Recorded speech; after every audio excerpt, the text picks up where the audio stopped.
8-foot new block wall to the right of the screen there. Here we get into the existing block wall.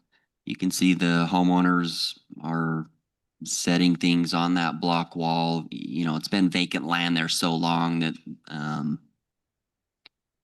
they've just kind of used it. Here's some structural integrity concerns here. You can see some patchwork, some cracking to the left, some drainage pipes coming over onto the property, which isn't of discussion tonight.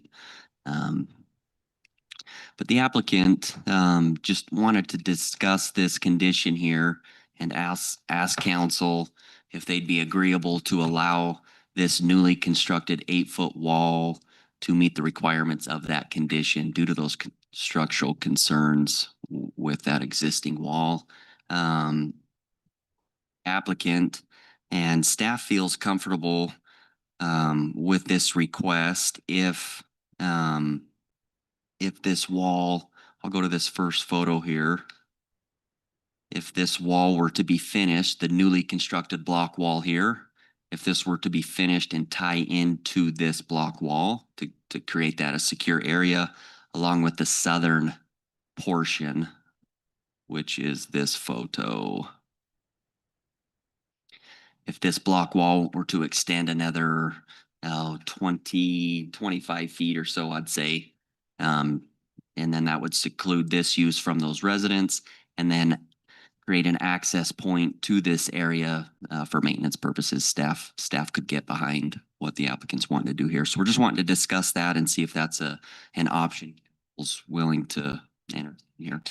Council, I see a couple of you ready to jump in on this conversation. Yeah, I think for me, I don't have a problem with that. I think the reason, at least as I recall, for saying, hey, get with the homeowners was we didn't want to go put a 6-foot block wall or, you know, behind them when they got a short little wall that they have some view and some openness, right? If they didn't care, then we could do it. But if they're putting the block wall down at the bottom, to me is irrelevant. I got no issues with it. Yeah, I think I would agree with you, Councilman, is that the intent was to block them the best they can with the wall down there. I mean, and if they're not responding, I don't know if certified mail was sent to them or if it was just a knock on the door. I mean, what level of service did we do to try to reach out to them? But ultimately, the goal was to keep the sound penetrating back from the tire shop, not going out toward them. So that was kind of the goal of the wall. So my question is, what level of service did we do to reach out to them? But besides that, I think the wall works if you taking staff's recommendations on extending it on the two ends, right? Hold that question, Mitch, when we invite you up. Additional feedback, council?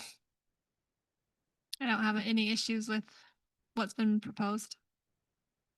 I agree with the comments that have been made. Same here, Mayor. I think the main concern was trying to have the sound bounce back towards the tire shop, and that seems to fulfill that purpose. Is that wall grouted all the way through, or just, like all the way grouted, or just? Hey, Mitch, if you'll just come up to the mic, state your name, and then answer that question, and then Councilman Coates' question. Pull that mic. I think they're working again. You should be safe now. None of us were safe there for a little bit.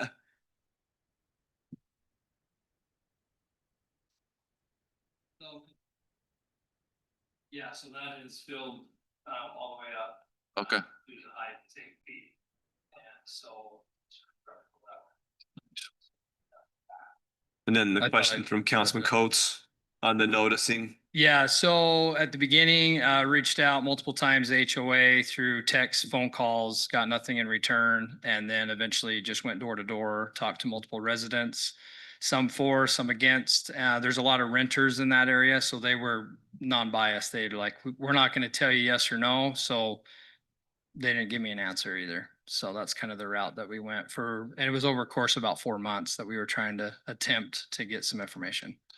Well, and if I recall, there wasn't a lot of people at our meeting opposed to the site. So yeah, I think this covers what the intent is to get the sound to stay on your side of the fence, I guess, as much as you can. Yeah, for sure. Thanks, Mitch. Okay, thank you. Eldon, staff, have you got what you need on that one? Mike, you got what you need? Okay. Thanks. This isn't devoting what I heard, just for clarity on the record, is that the council is comfortable with what you've done, with you extending those walls, as Eldon explained, and providing access to that area in between the homeowners and your property. And so I think what you've done is great. With council, anything to clarify on that, or is that accurate with what everyone thinks? Okay, thanks. You don't have to stay. You're good.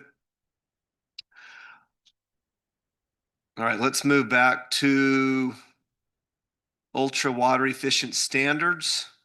We'll welcome our friend Doug Bennett from the Washington County Water Conservancy District, who is the conservation manager. We had a fun conversation earlier today too, didn't we, Yes, we Doug? did. Yes. You'll just state your name and take it away.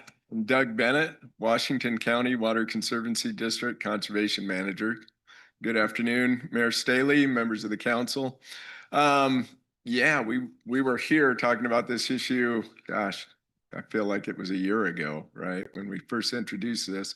So I know we're in the early stages of implementing it. We had to wait until we had a new impact fee study so we could determine what would be the cost to a developer to participate in this program. But we do still have some issues where we need to ensure that the municipalities and the county have an understanding of how the program works, how it might impact city operations in the planning department and the building department. So I just want to go through this. This is the same presentation I recently gave to the County Planning Commission. And we'll just talk about that interaction between the And then entities. you also know that this council passed the municipal resolution 2 weeks ago. Great. So That's this is just, they had some questions that we needed your expertise to Clarity. answer. So from a high level, I think this is good. And then I think there was some feedback that I thought would be best to come through you. And then if some of the council's feedback needs to come to the board, then we can both take that to them. Terrific. I Okay. really appreciate you inviting me. Thank you. Eldon, do you have to push the button or is this gonna work for me? Okay, yeah. So, yes, please. So just to refresh everybody, the intent is that we're going to be building homes that only require about 1/3 as much water as what we were building as recently as 2020-ish. And this is a voluntary program in the cities. Washington City expressed interest in participating. Where the water district, like out in the unincorporated areas of the county where the water district may serve customers directly, we're requiring these standards to be used. It is adaptable to varying lot sizes. So in most cases, we think we're going to be building on smaller lots and it's going to be more suitable for that. But if you wanted to build what I call Kayenta style development, where you're on a large parcel, but you have a small developed envelope, this may be suitable as well. The impact fee for building to this standard is about $11,400. And the impact fee for building to the standard we adopted just a few years ago, what I'd call the standard, is $17,200. So this is a savings of about $5,800. And Doug, are you talking a little bit about just the acre feet of water per ERU? Are you talking kind of the 0.67 standard versus what is this essential standard? So we went out in the early 2020s, we were building to a 0.89 standard. Then we moved to a 0.59 acre feet. 0.59 acre feet. This is targeting a 0.39 acre feet. So about 100,000 gallons per household. And just to make it clear, there are probably thousands of connections that you already have in Washington City that use less than 100,000 gallons of water per year. The other benefit to the developer is, yes. Oh, I was just gonna ask, so we're not actually shutting the tap off when they hit that limit, even Oh, if no. they sign up for this, but what No. does it actually do to the rates? Cause This comes with its own rate structure, and I actually have a slide on that, but this, I shouldn't have jumped in early. yeah, there's an 8,000 gallon per month limit before you incur additional cost.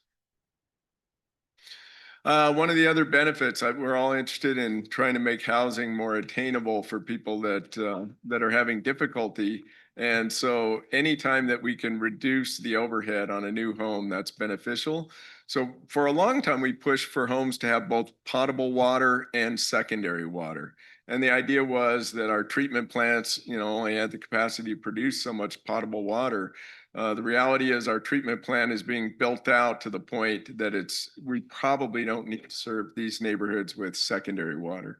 And so my understanding from developers is that can save them $5,000 to $8,000 per lot, not having to build those duplicate systems. That we're not requiring that you suspend secondary water. If for some reason the city sees fit to deliver secondary water into these neighborhoods, then that'll be at the discretion of the city. And we've had that conversation as a council, and so I just want to make sure that Blake and John are listening to that too, as we continue to just evaluate where we want to require purple pipes Yeah. and where we don't want to. And I think going forward, that'll be more discussion that this council will tackle on whether or not we want to require that. Or as we've talked about our irrigation secondary plan is we do want to be more targeted. So One of the concerns is, and there's always typically, I'd say at minimum 10% water loss in operating a system. There can be, and there are in Washington County, some systems that lose between 10 and 20% of their water between the source and the customer. So when you put two sets of parallel systems into a neighborhood, you're increasing the potential of losing water through leaks on the municipal system. These homes are going to have such small irrigation demands that we're just thinking it may not be worth it. The trade-off may not be valuable enough to put a secondary system in there. Next slide. especially, it's not to beat it too much, but especially if we're not prepared now or in the relatively near future to wet those pipes, right? Absolutely. I live in Ivan, Because then and when I'm we do sitting get on them, if they crack and break, it's just, I think we need to be smart. with the requirement. Absolutely, sure. I live in Ivans, and I have a secondary system to my home that's 20 years old and has never seen water.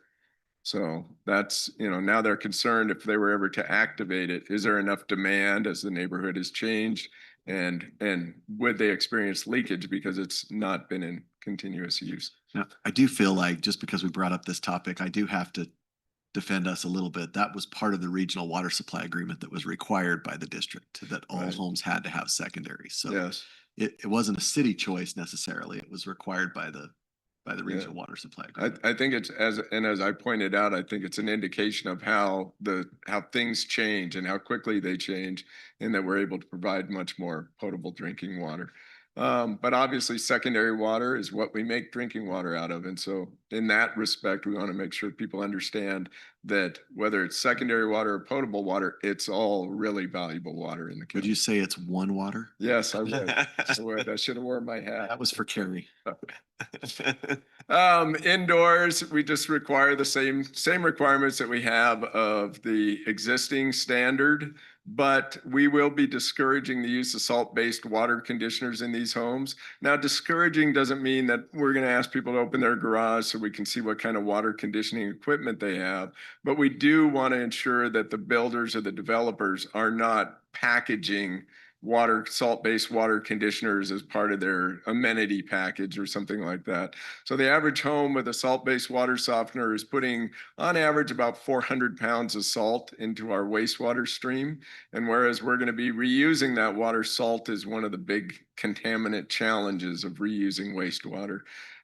There are some new technologies, and the one that we've been encouraging people to look at is called template-assisted crystallization, which can grab those minerals and keep them from sticking to everything in your home without using any salt or electricity or even having to be connected to the sewer system. So, next slide.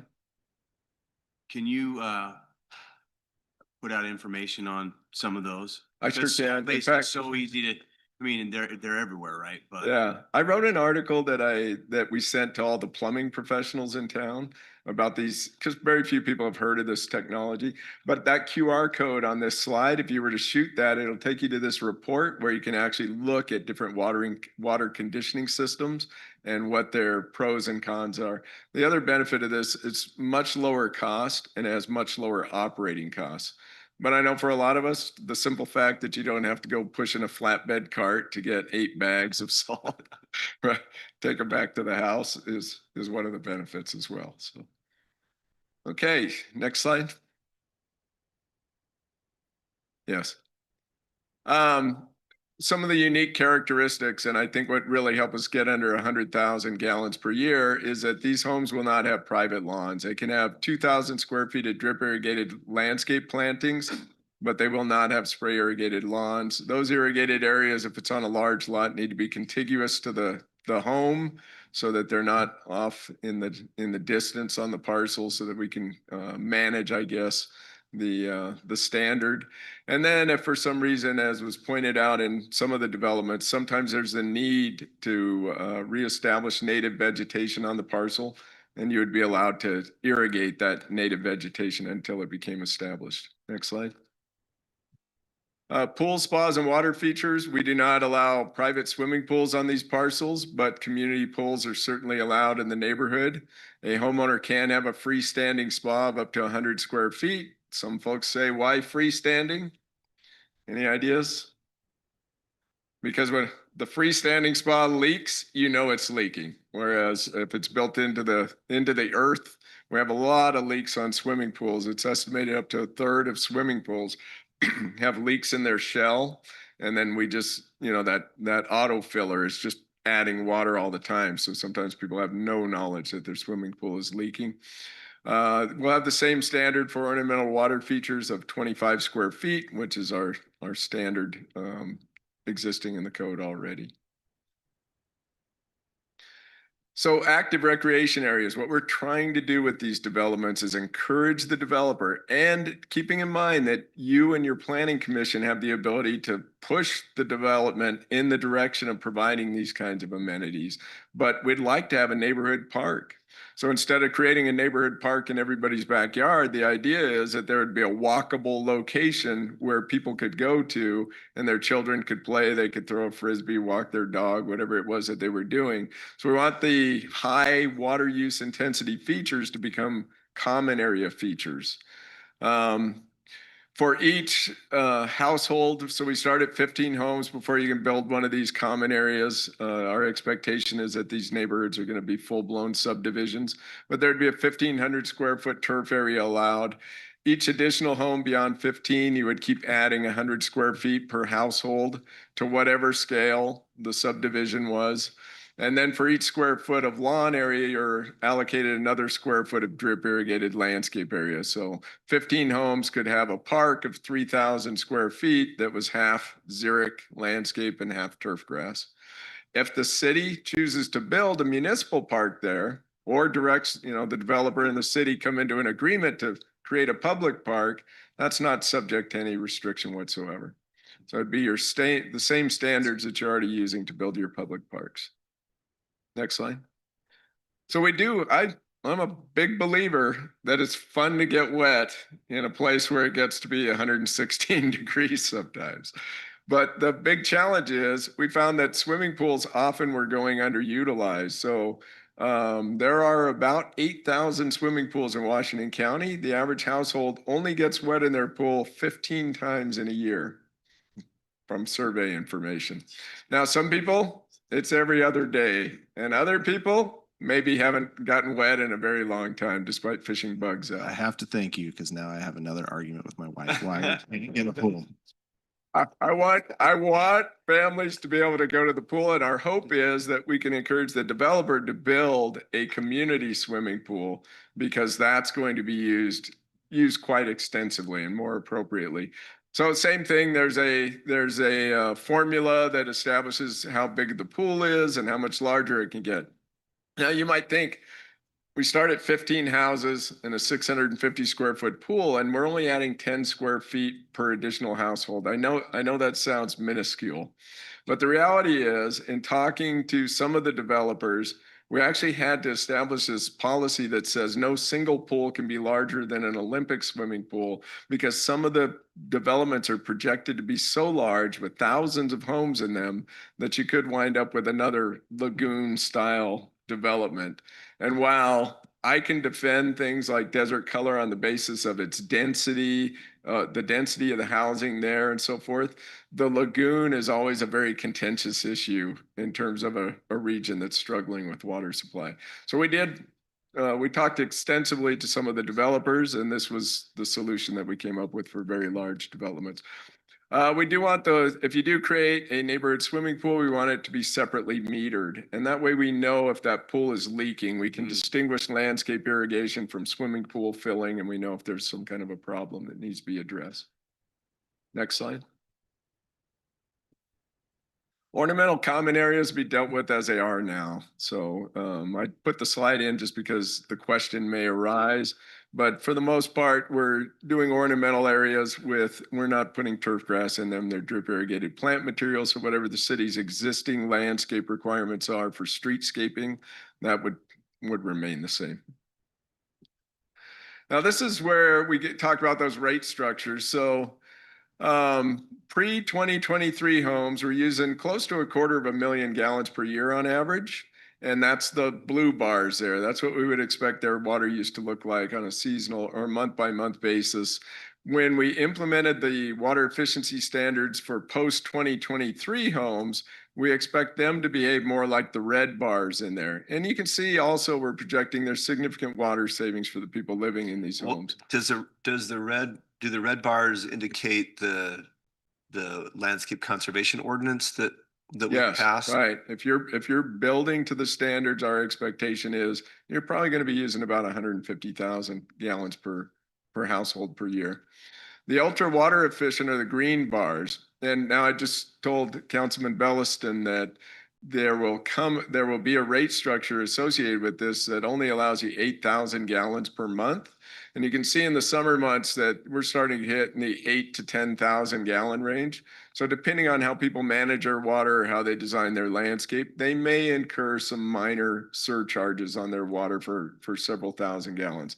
If they aggressively mismanage the water, then it could be pretty substantial. That surcharge system already exists on all households where the building permits were issued after January 1, 2023. All cities are using a rate structure where they get 8,000. So we're talking about homes that are not ultra water efficient. They get 8,000 gallons in the winter before they get surcharged, 15,000 in the spring, 20,000 in the summer, back to 15, back to 8, with the intent that rate structure encourages them to manage their irrigation with the changes in the seasons. So this would be 8,000 flat. Somebody asked at the county, why 8,000? It's because your utility already has a rate structure for people that have secondary water where their potable connection is subject to that 8,000 flat tiered threshold. We think this not only fits pretty well, but it makes it a lot easier for your staff to be able to set up these accounts because there's already a model for that account. I mean, and you know, Doug, it's 8,000's an average person's home though. Pardon me? 8,000 gallons a month is just indoor use on an average person home. No, actually, average indoor use is about 1,000 gallons per person. Yeah, I know on average, when you average it out with apartments and all that, I mean, I'm saying the average, my indoor use is 7,000 a month indoor. Because of just, I have so many kids, my wife, like that's what I use. Yeah. It is about 1,000 gallons per person, but it really depends on the devices that you've selected and so forth. Because I have, 6 people in my house most of the time, I'm around 7,000. What we found from national studies is now that we have highly efficient plumbing fixtures and appliances, we're finding that average is about between 40 and 50 gallons per person per day. And we also found that as family sizes get bigger, it's not a linear relationship because you're able to have, laundering becomes more efficient, dishwashing becomes more efficient, cooking becomes more efficient. Yes, but you still have toilet flushes and so forth. So this was all built around a model that used those expectations that these homes are probably going to use somewhere in the realm of 45 gallons per person per day indoors. And keeping in mind, Councilman Coase, it is a voluntary program. So we're exchanging some of this potential challenge for a $5,800 discount in your water impact fee. So I just wanted to say he shaves his head in the shower. He's in there for like 45 minutes. So You just throw me, I do shave my head in the shower, but not 45 minutes, but I can't guarantee what my kids do. And I also want to point out the average household in Washington County has less than 3 people. Now, granted, some households have 9 people, some households have 11 people. And so we're never going to find a perfect fit, but we already craft a lot of policies such as sewer rates and so forth around the average or the norm for the use. Okay, so how do we ensure performance? I know municipalities do not like to have to go out and do too much insurance of performance, right? You don't want to have to go police this. So what we're doing is when a developer comes in and says, I want to build an ultra water efficient subdivision, there must be a specific note on the plat that says that they will conform to the policies and that all of the parcels on that plat are going to conform to it. The language for that plat note, and we had some conversation with Eldon recently, the language is already prescribed and it's available on our website, and we provided it to all of the planning departments. We expect that building departments will ensure that the standards are reasonably being met. Now, building inspectors are, in my opinion, they're a force to help contractors ensure that measure standards are being met and requirements are being met. But it's not a building inspector's job to look at every nail head, at every, flick every light switch and so forth. So we're expecting that they would just be looking for, hey, this guy has a big lawn or something, right? And I don't think we're supposed to see that. We're looking for the conspicuous. The plumbing fixtures are going to be typical of every home that's being Well, on built. a efficiency water standards, you wouldn't see any lawn. Exactly. But That's on what I'm the- saying. We The would landscape expect that the conservation conspicuous- ordinance, you would see a smaller lawn than Right, right. historical. Yeah, we're just expecting that a conspicuous violation would be called out but we're not expecting building inspectors necessarily to have a long checklist of things that they're looking for at these properties. The requirements would be integrated into the CC&Rs. So the developer, if they're going to have craft CC&Rs, then they will address as CC&Rs that you can't have a swimming pool, you can't have a lawn, et cetera, et cetera. If there's an HOA, and you're not obligated to have an HOA, but if there is an HOA, the water district will enter into an agreement with the HOA to get the HOA to be the first line of defense, that the HOA will try to enforce these standards if they see a violation in the neighborhood. And that takes the burden off of government of having to deal with it first and foremost.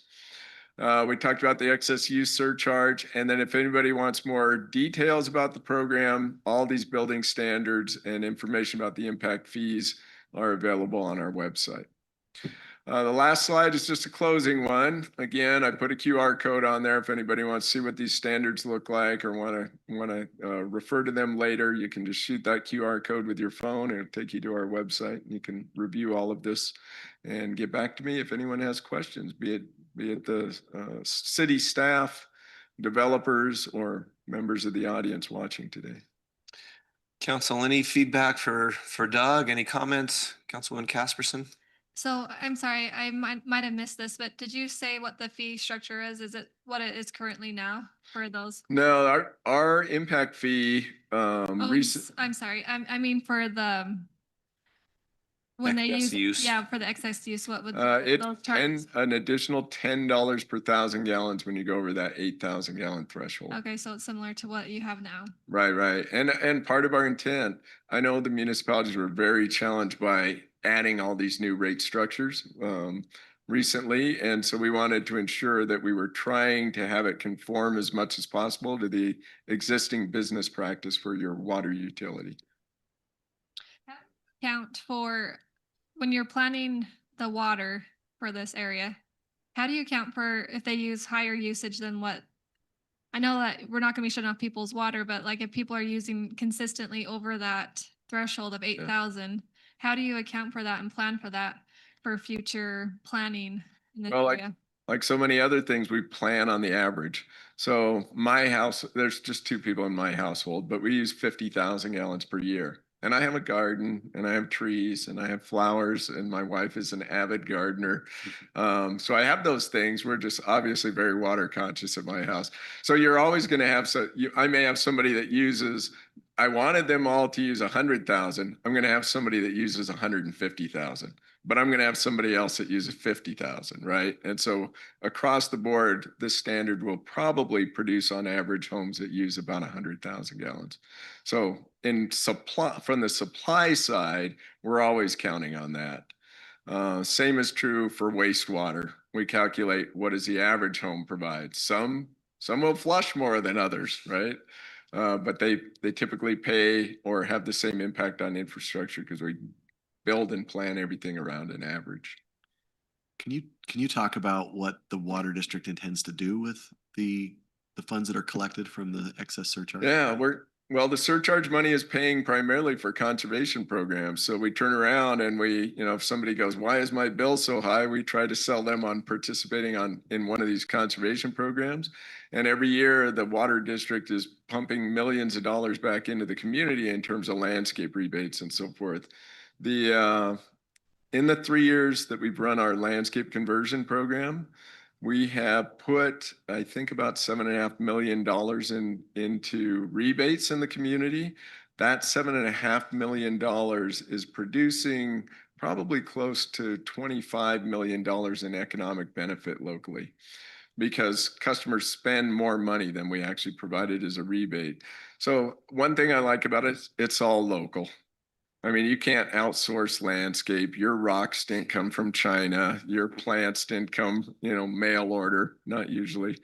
And so I like the idea that it's a program that's producing jobs for Washington County residents. It's putting some money back into people's pockets, and it's doing something really important. It's producing water at the lowest cost. In fact, half of the average cost for us to go out and chase water and build infrastructure to deliver it. That was a pretty long answer to that question. But there are also fees that are set aside for cities to apply for conservation projects. There was some money because cities adopted the surcharge not simultaneously. Okay. And so Washington City and others started collecting from your customers. You passed a policy and you started collecting those surcharges for the water district. Now, when I came here, somebody had already created that policy, but I found that some of the agencies had not yet completed adopting it. I thought it was unfair that your citizens had already been paying it and some of the other communities hadn't even started yet. And so what we did is we took all that money and we did an accounting process and we reconciled and we said, Washington City, your residents put X dollars in, and we will give it right back to Washington City for conservation projects in Washington City. We're working on that. And we are funding your study using those monies. We're funding the study of city facilities and their water use, and we're also helping fund. I'm funding one city's extension of their the tool we use to communicate with customers about rates or to turn off their water when it rains. And so we're trying to push that money right back into your city. Okay, good. Councilman Ivy? Just taking it all in, Mayor. Drinking it in. Drinking it in. Councilman Belliston? Do you mind emailing this presentation to us? Oh, not at all. In fact, I emailed it to Eldon. I don't know if Eldon. It's hit my inbox already. It might already be in yours. Yeah, is that okay? Can the city staff forward it to the council members? I just hit mine like Okay. simultaneously to you standing up, Doug. So Okay. I just popped up. So If you would, sir, if you would forward it to your colleagues. All right. Councilman Henderson, Councilman Coates, anything else you'd like to add? Questions, feedback? The district greatly appreciates your support on this and your partnership. Okay. Thank you. You make a difference, Doug. Thanks for all you're doing. Thank And you. we're glad you didn't stay in Las Vegas and retire. We're glad you came up here and shared all of your knowledge and best practices. You're making a difference in our community. I'm loving it here, Mayor. We love having you here. Thank you. All right, next item of business. This is a requirement for covering loads, which is ordinance that's been worked on by Councilmember Kim Casperson. Jeremy graciously offered to present this. I wish I was. Is as that passionate- shoulder still in socket there or? I wish I was as passionate about this as Doug is about water conservation. But I'm happy to discuss it. This comes out of some public comment that we had in the Sunrise Valley area with trucks that were causing problems on the roads. So this is for your thoughts and determine if you want to enact it and beat it up a little bit, but I thought we'd at least bring it to you for your consideration. And Councilwoman Casperson has been a driving force behind this. But essentially, And she's been working with the city attorney on the ordinance, or I don't know that Thad would claim a lot of credit for this. Most of this has been me, but he reviewed it. But yeah, I Okay. don't know that he wants to take credit for my for my work. His would be much longer and better. So here he is. Essentially right now, the state law already requires that trucks that have loads that are above the rails of the bed be covered. And we also already have laws that say that you're not supposed to have rocks and debris fall out of the trucks. The problem is, I think we saw a lot of really good compliance after we talked initially to the truck drivers, but often now we're seeing trucks out of compliance, or we're seeing things that come out of trucks. You have to actually physically watch those rocks come out to enforce that. So what this particular ordinance does is it takes that a step further. We go a little bit further than state law. And if you go down to 528B, it shall be unlawful for any person to operate or permit to be operated any vehicle within the city transporting sand, gravel, rock, soil, aggregate, construction materials, or any other loose material unless such load is securely covered.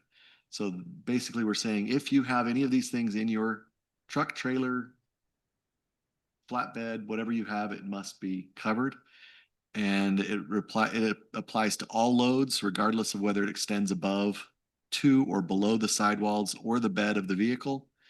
So there's no height exception anymore. And then securely covered is the load must be protected by a tarp, net, or other covering device that is of sufficient strength and designed to prevent any portion of the load from escaping and is properly fastened to withstand normal vehicle operation, including wind and traffic conditions. We don't allow any of the contents to be spilled, blown, or otherwise released onto the street, sidewalk, or public or private property. And if they do, it becomes a public nuisance, and they're cited not in traffic code, but with a city misdemeanor, Class B misdemeanor. So that's the question. It would allow our officers to pull over and check loads on any vehicle, whether or not they could see that debris extending above the brim. So does that also want to be a little more difficult, but we talked about a lot of different items, meaning we could pick certain streets, but all of that became quite difficult. It would just be any street that was in Washington City you would have to cover your loads. That's the proposal. So I have some concern on going that level. And it has to do with, I'm just thinking of a scenario that I would be in, is if I rented a trailer or got a trailer and loaded it with rock or wasn't spilling over. Like you can get tall trailers, but then all of a sudden we're required to have tarp it. It just doesn't make sense to me that you tarp that. I just feel like it's an overreach. Now, if you're above the rim with dirt, yeah, that makes sense. You should tarp those things. But if you're getting rocks and gravels that the only concern is it's spilling out and it's not above it, what does it matter? If it can't spill out, then I don't see the need in it. Yeah, after the public comment we had, I just reached out to Thad and Jeremy to see if there was anything. I have followed trucks where it was just, it wasn't like over the rim, but it's just barely below the rim where you could actually see the dust and dirt and everything flying everywhere. And so I just thought it'd be good to have this conversation to see everyone's input on it. And rather than reaching and having individual conversations with everyone, I thought it would be good to go over this as a group and just kind of get everyone's take on it and see if this is something we want to move forward with. And if it would be a good idea, if it wouldn't, but just based upon the experiences that I've had, I have seen, is that everyone was talking about and just wondering what we can do and if there is. I agree with you. I've seen those issues too. But with how this is written, it feels like it's 100%. Every trailer has to be covered all the time. And I think that's too much. Is there something in the middle? Maybe, but I'm uncomfortable saying that because of the scenario I just brought up of, you know, even you get those large dump trucks, but if they're full of rocks, it doesn't need to be tarped. I mean, if it's a rock and it's not above the rim, it's fine. It's not gonna, but if it's above the rim, then yeah, it should be tarped like state code requires. But if it's a different material, if it's dirt, I mean, dirt's usually the stuff that blows out. So I have, I guess, maybe two concerns. One is, you know, we've had to go back and revise things because state code changes on a regular basis. And if there's a state code that already says that things need to be covered, then I don't know that I want to go try to have to chase that, you know, around in the future if they make revisions to it. Not that it's likely that that would happen, but maybe I missed it, but like this to me is, I get it for construction trucks and construction loads and things like that. But if I want to go throw a load of dirt in my truck, it's not really set up to tarp, you know, and so I don't want to have to, I don't want Joe homeowner that's moving some stuff on a, you know, once or twice a year having to deal with, you know, potentially getting cited, not being tarped. Well, I for one really appreciate like the intent behind this legislation and the initiative for it, and I think we all do. And we all heard that it's not the one-off homeowner, but I think what the big issue, and I've seen pictures even recently of big trucks with dirt up to the rim, and they just bumbling down the road, and the dust and the debris just. So how do we enforce that on a state level? And if we're not able to enforce it, how do we enforce it on a local level? And so I think that's why I appreciate the way Councilwoman Casperson is bringing this forward, you know, to tackle the tough conversation and to coordinate with staff for the benefit of the community. Well, I think it would be important to say, do you have that available on your computer to talk about what the state code currently I do. says now? There is a state law. The quickest answer to your question, Mayor, would be just instruction from this body to tell the police to start citing people that violate the state law. Because there is a law. I'll read it for you. For those that are listening, it's in State Code 72 of the Transportation Code, Chapter 7, Protection of Highway Acts, Part 4. Pretty sure I have that one bookmarked. That's right. Part 409, subsection 6. Any person suspected of operating a vehicle with an unsecured load on a highway may be issued a warning. As the state's classification within this, any person who violates this section is guilty of an infraction if the violation creates a hazard but does not lead to a motor vehicle accident. Is guilty of a Class B misdemeanor if the violation creates a hazard that leads to a motor vehicle accident. Or is guilty of a Class A misdemeanor if the violation creates a hazard that leads to a motor vehicle accident that results in serious bodily injury or death. Subsection C says a person who violates this provision shall be fined not less than 200 for a violation or 500 for a second within 6 years of the previous. And then subsection D, a person who violates a provision of the section while operating a commercial vehicle shall be fined 500 for a violation or 1,000 for a second. And so existing state law that can apply to the most commonly cited situation, which is they were behind a commercial truck that was dropping stuff, right? And I think an instruction from this council to the police department that says, go find every one of them and cite them all for the first violation. We have that. Does it have to be dumping stuff out, or could it just be dust? It has to and be an mess? unsecured load So that creates a hazard. what's that standard of what creates a hazard? Because I mean, when we talk about Country Way specifically, just the amount of trucks that are, and I know that we've talked to some excavators down there, and they're saying, look, my guys won't be working for me the next day if they're running with uncovered load. So a lot of them are doing it right, but those that are not doing it right, and it's causing more and more mess and I mean, I just don't know how you meet that standard of how, when they cite. There's a good legal argument as to whether or not the facts observed by the officer creates a hazard. Once there's a car accident, it's pretty clear. The other thing the state code doesn't do is it doesn't address those situations where there's a cover and it still creates a hazard. What the concept proposed for a city code does is it treats it more of like a nuisance than it does a motor vehicle hazard. So the state law is written to find those people that are creating motor vehicle risks, right?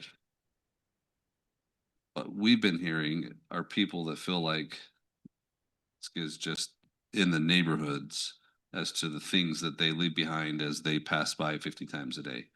And so the city one talks more about nuisance type effects of the heavy haulers. The state one talks about the traffic type effects. Both of them are going to need something from this council to instruct our law enforcement department to go stop people and cite them. Right. Are there any exceptions in state law? Because I really like the way this, and I appreciate Councilwoman Casperson working on this. It really goes to, you know, commitment to try to really affect one area that's really been overburdened by this. But the exceptions listed in section K authorizes city, county, state vehicles engaged in roadway maintenance. And then there's Talking about the city code or the city code and then agricultural. Is there anything like that in the state code that would, I mean, it'd be pretty senseless to have a dump truck that's working on is it senseless? I don't know. I guess I'm just asking, are there exceptions in state code? This is one of those standards that the state has not said can be violated by cities or counties or state. It applies to vehicles that are carrying a load. Yeah. They can't cause a hazard. So even if our city trucks were out engaging in road maintenance, but they were kicking rocks onto the road that were breaking windshields, we're not accepted from that. There are some exceptions for types of haulers. Ice salt is one of them, right? Hot mix asphalt is another one. There's exceptions for certain types of, but no, not for types of operators. I think I wrote this sort of to the extreme to point that out. If everybody has to cover every load, then you're going to eliminate a lot of the, you know, well, I didn't know it was going to fly out and you're going to take it to the extreme. Yeah, you're going to cause extra work for individuals and for businesses and everybody else, but you're going to impact the nuisance in the neighborhood. So that's the balance. Where do we want to find that balance? We have a lot of people who are below the rail, but if we're, you know, it's on a windy day and they hit a bump and all of a sudden stuff goes flying out and 10 of those do in a day, then we have to sweep the streets again. So where are we going to balance that nuisance with the neighborhood versus, you know, the time that you have dirt in your own personal pickup truck and don't want to put a tarp on it? So that's the discussion. Not even me, right? Like my concrete guy has a trailer that he puts his skid loader in. It's not set up with a tarp, but he'll sometimes, if he needs some fines, he'll go get some fines in that trailer to go back so he can prep for somebody's patio or something along those lines. And it's just, he would have to go have his trailer modified to be able to put a tarp on it. He'll have some fines fall off of that. Maybe. So we're saying we so don't want that to happen and end up in our neighborhoods that we're willing to make him figure out how to tarp his load. I mean, we're taking it to that extreme to say that it's such a nuisance for some of our residents that we're willing to do that. I'm arguing devil's advocate. But the nuisance is the big heavy trucks more so. I mean, I see the point of the council members, but the motive behind the policy is that you've got heavy dirt haulers coming off Countryway onto Washington Dam Road, causing a nuisance of debris falling over and dust in that area. And that's really what we're trying to target. And how do we help that? Does state code already apply to that? Then why can't we just enforce it? So that's the question. I think to Thad, the nuisance versus the like accident. And I think it's more of a nuisance because it negatively affects quality of life for the residents. And it also requires us to go in and sweep it up and clean it up. So I think that's kind of where we need to grapple with this healthy conversation. I have no problems with instructing our law enforcement to say, hey, pull somebody over and give them a warning or pull somebody over, especially if they're. Do they have teeth to egregious do or that? whatever. The way the state code's written on nuisance stuff? You can always give somebody a warning based on this law and be fine because you're not citing them, you're not fining them, right? You can give them warnings based on the state law. The state law has three categories of infractions. The first one is when it creates a hazard. And so really the question is determining what a hazard means. The state law is written in a way that if I'm driving down the road with 3 mattresses in the back of my truck and one of them blows out, doesn't create an accident, but somebody has to steer off the roadway into the median, I think they could say, yeah, Thad caused a hazard with a mattress, let's cite him, right? So it's not dirt or rocks or anything, it's something else that came Yeah. off my vehicle. I followed a guy just yesterday, his Yeti cooler flew out of his back of his Well, truck because his tailgate was down. I had to run him down and said, bro, yeah. go pick up your cooler. And we see ladders in the roadway, we see, it could be a bucket of nails, right? And so the state law is intended to make it a crime for anybody who's hauling stuff that ends up in the roadway that creates a hazard. And like, if a truck driver was having dirt just, flow out, I don't know that would really. Well, those cause accidents too sometimes, depending on what they're losing, but I think the complaints you're fielding are more things like fugitive dust type stuff. Yeah. Well, on that, you bring that up, fugitive dust, even with those tarped, dust comes out on dirt, right? So I see them all the time. They tarp them and then they're not 100% covered and the dust still comes out. It helps, but it's not 100%. So are we finding them at that point too? Like you could be, but it's kind of like, it's still just dirt that creates, it's a dirty business to haul dirt. So Because there's been enough law on this area that if you really want to change behavior, you would need to just issue a directive to go cite people, right? To make them start feeling it so that they'll change their behavior. And until you do that, a new law that, focuses on nuisance, if we aren't enforcing it, I don't think it's going to change behavior much. So would they actually get, if they gave them a citation with the law now, would they actually get a misdemeanor B for not? Misdemeanor B under state law is when a hazard that Okay. leads to a motor vehicle accident. I was just they. State law says they can be issued only a warning. Officer can choose to just warn them. But then it also says when there's any of these 3 categories, it's an infraction, a B or an A.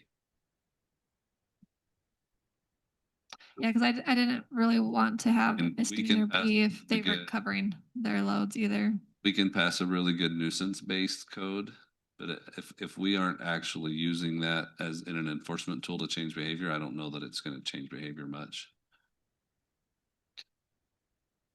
Eric, can I make a comment? Go ahead, Councilman. I mean, I agree. We've got an issue with those big trucks, bellowing dust and things, but like Councilman Coates said, that's not really a tarping issue. That's more of a wetting of the soil issue, I mean, if they don't wet that soil before they load it, then it's just fugitive dust, regardless of whether it's tarped or not, because those tarps are nets. They're not actual tarps. The other thing is, I would say that way more than 50% of the loads, I would even say the vast majority of loads that are carried around town all day long, whether it be in a pickup truck, a dump trailer, or even a dump truck, if you look at all of those together and the many trips a day in our city, the vast majority of those would not need to be covered. Like for instance, times in a week where I take one of my dump trailers and I go get a load of 2x4s, and that's considered a construction material. There's no way on this earth that a 2x4 is gonna fly out of the back of my trailer. It just doesn't need to be tarped, and the vast majority of loads every day it would make no sense to tarp those, so I think it would just be a huge burden, I mean, can you imagine how angry people would be with the city if every day they had to tarp something that common sense said, we need no tarp here, they have to tarp something every day in Washington City that needs no tarp. I mean, even when Councilman Belliston said, I mean, according to this, even if his concrete guy was carrying his skid steer in the back of his dump trailer, he would have to throw a tarp over the top of the skid steer to keep it in the dump trailer, according to this, when I read it. So, I mean, I just really like the thought because we have had some issues with it, but I just don't see this being practical. I'd rather just enforce the state law, you know, so. Wondering, we've mentioned several times that the police would like guidance. I think it'd be important to have a conversation with what they feel the tools they already have and what they need. If there's enough, you know, because of the problem that's been mentioned several times, the isolated area. But knowing what the police want and need might help direct what we need to do here, because I can see both sides very clearly. We want to have everything available, but we always want to lean towards teaching behavior, not citing, you know, and there's some obvious sometimes when covering loads does not make sense. But I guess what I'm saying is it would be nice to know what the police feel like they need, what they have in their own words, what they have now, maybe what they need going forward to affect the change that we'd like on Country Way. You know, I appreciate that feedback. And I know whenever we've reached out to Chief Williams and our WCPD of, you know, areas that are having concerns, you know, sometimes it's, you know, safe routes to schools or an area where people are speeding a little bit. He's very responsive. The PD is very responsive. I wonder if at a start, and we want to be respectful to like what we're trying to accomplish here, because I think we all agree that we don't want nuisance and fugitive dust down in that area. But what if we started with giving some instruction to Chief Williams and the PD to monitor that area, and if they see some of those heavy trucks with uncovered loads, to start issuing warnings and then kind of tracking that and getting some feedback so that we can, because really the goal, none of us want to really fine people. We just want to improve behavior so that it's more, so that it doesn't negatively affect anymore those neighbors down there. And so it's not also a burden to, you know, Blake Fonsbeck and his crew. They're trying to keep the streets clean down there. So maybe that's where we start. And then, you know, we kind of keep this on the back burner in case we need to, you know, modify and move forward a little bit. Jeremy, your thoughts? I think They all work for you. I think that's a really good idea. Now, I would say that the feedback that I've heard is the residents are a lot happier because of the street sweeping, the extra street sweeping that's been done. It's really tough with that many trucks that are loaded to not end up with some of that on the road, no matter how try to enforce it. And so I think it's a combination of both. We're getting better enforcement, but we're getting a lot better sweeping. And so I think the residents, for the most part, have seen improvement, which is good. But we still get pictures. You know, residents know what the law is, so they'll still send us one where it's above it, and we still need to do that. We can't have enforcement down there all day. And even if we did, the dust that's Henderson said has to be swept up. That's just what we're dealing with. Are we asking them to take pictures with like the license plate or the truck number? Well, and That helps. So we could send them a letter, but I don't believe we're able to enforce off of that.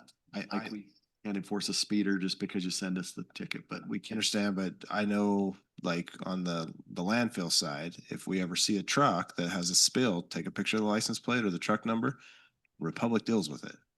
It's like I've multiple times taken pictures while I was driving. I shouldn't have, but if they're going down the freeway and the stuff's flying out of the garbage truck, I'll take a picture and send it to Republic, and those guys get written up for that kind of stuff because they're not closing off they are supposed to close off their trailers. You know, Mayor, it also makes sense that we stay in touch with the key haulers in that area. I think we can identify three or four of those companies and stay in touch with them, because what I heard from one of the major haulers there is that they agreed that it needed to be complied with because they were sensitive about the problems it was creating, and maybe just some phone calls to the right people could affect a big change as well in that, because you're right, the citizens out there, that they see what load, they're going to share it because it has that impact for them.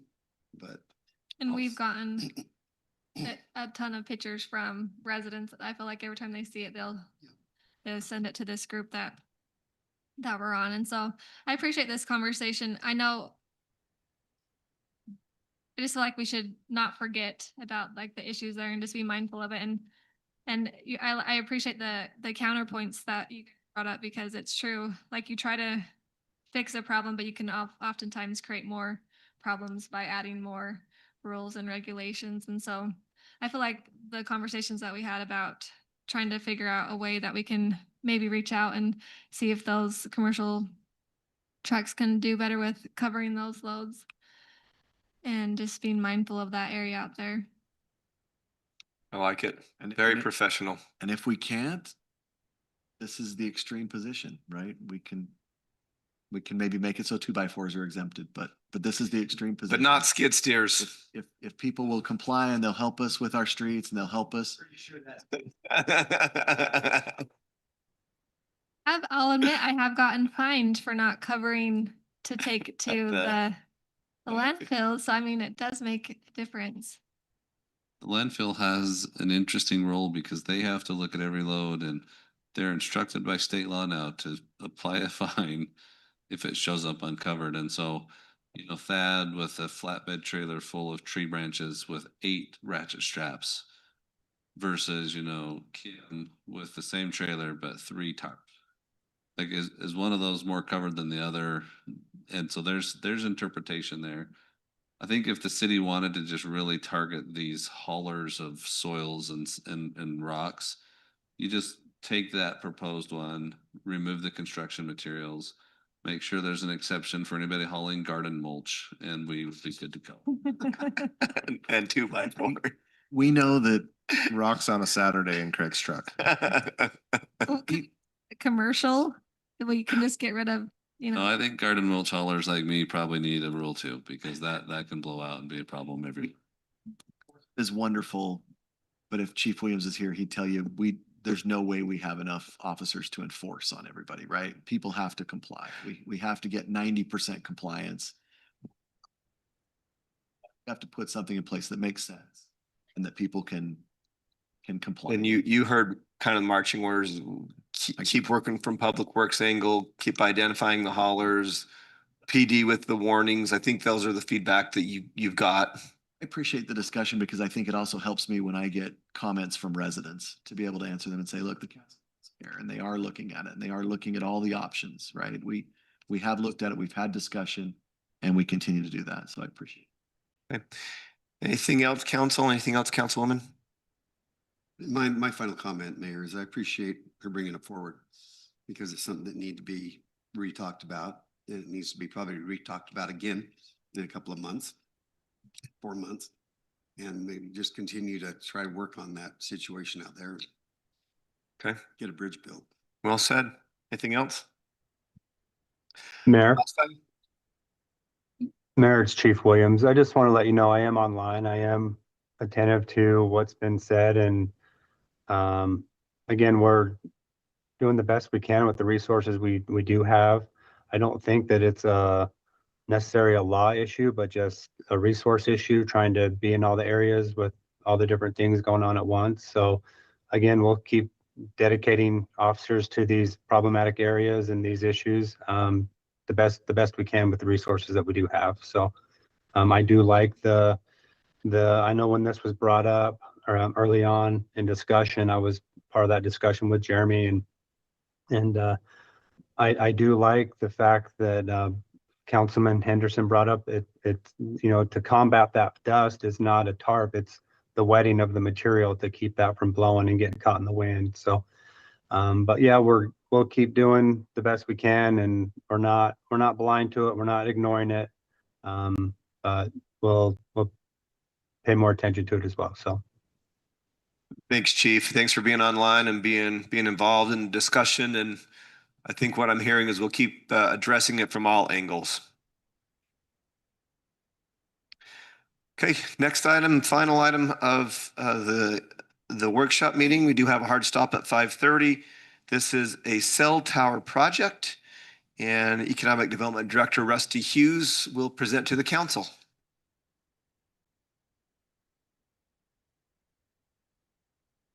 afternoon. I think in your packets, you received the briefing document and some photos, and I think Eldon's going to pull up the site. If you have any questions for me, I'm happy to answer those. Council, you've seen the site, you've seen, you know, the design. Questions for Rusty? Would you like her to give a kind of a summary? How did the site get determined? So it's determined by the need and the lack of coverage in certain areas. And they usually need about, it's a mile, it's a half mile or a mile, I don't remember exactly, proximity from a certain point. And so there were several sites that were looked at. They looked at the water tower site. They looked at different locations along this park. And then ultimately this was determined to be the best. We visited on site with Parks Department. This was the best due to some underground infrastructure in some of the other sites, some lack of some overhead infrastructure in other sites that would have made it problematic. And then the intent behind this is to add a tower that can accommodate several cell users, so it won't just be one. So they're trying to minimize the amount of towers that we have in the city while still providing cell coverage for residents and for emergency use and for our inspectors out in the field, all the above. Can you show us what it looks like so the public and everyone can see? We see the site, but what it would look like. And they actually have submitted several. This is their stealth tower is one of the options. Want to scroll to the next one?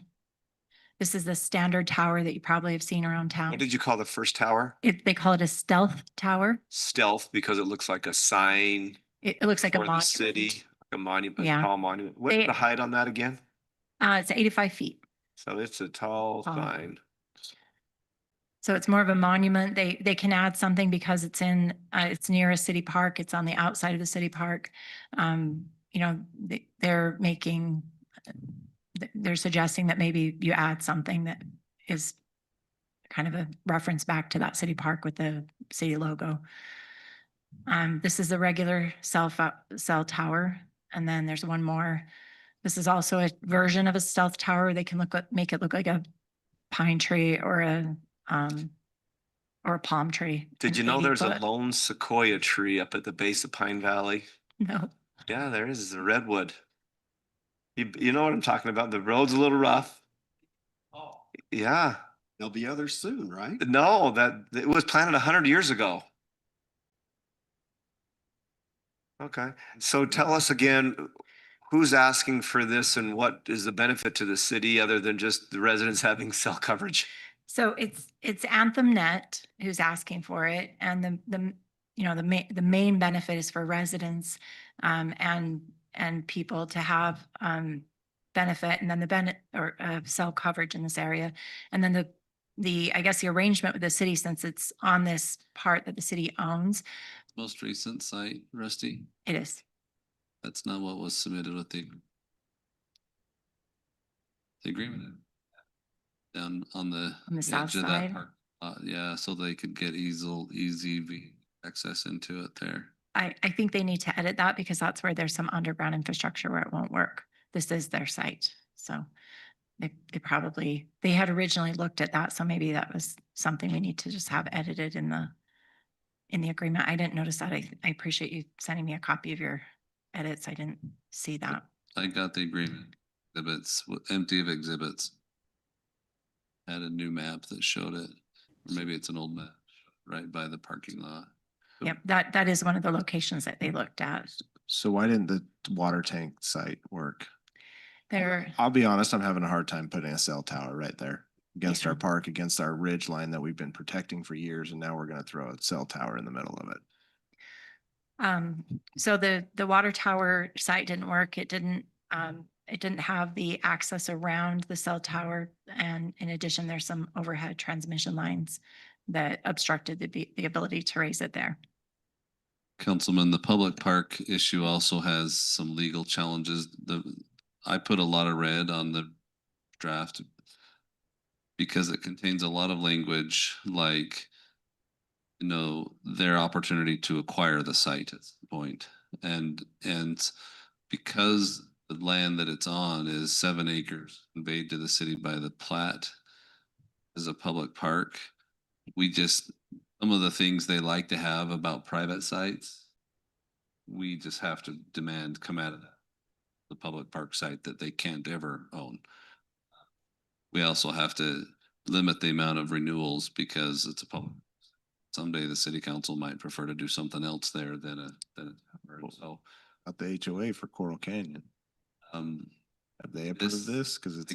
I confirmed it during my review. I went and reviewed the Coral Canyon CCNRs, and 2 areas exempted from the CCNR provisions are parks and then the open spaces that they left in those wild areas.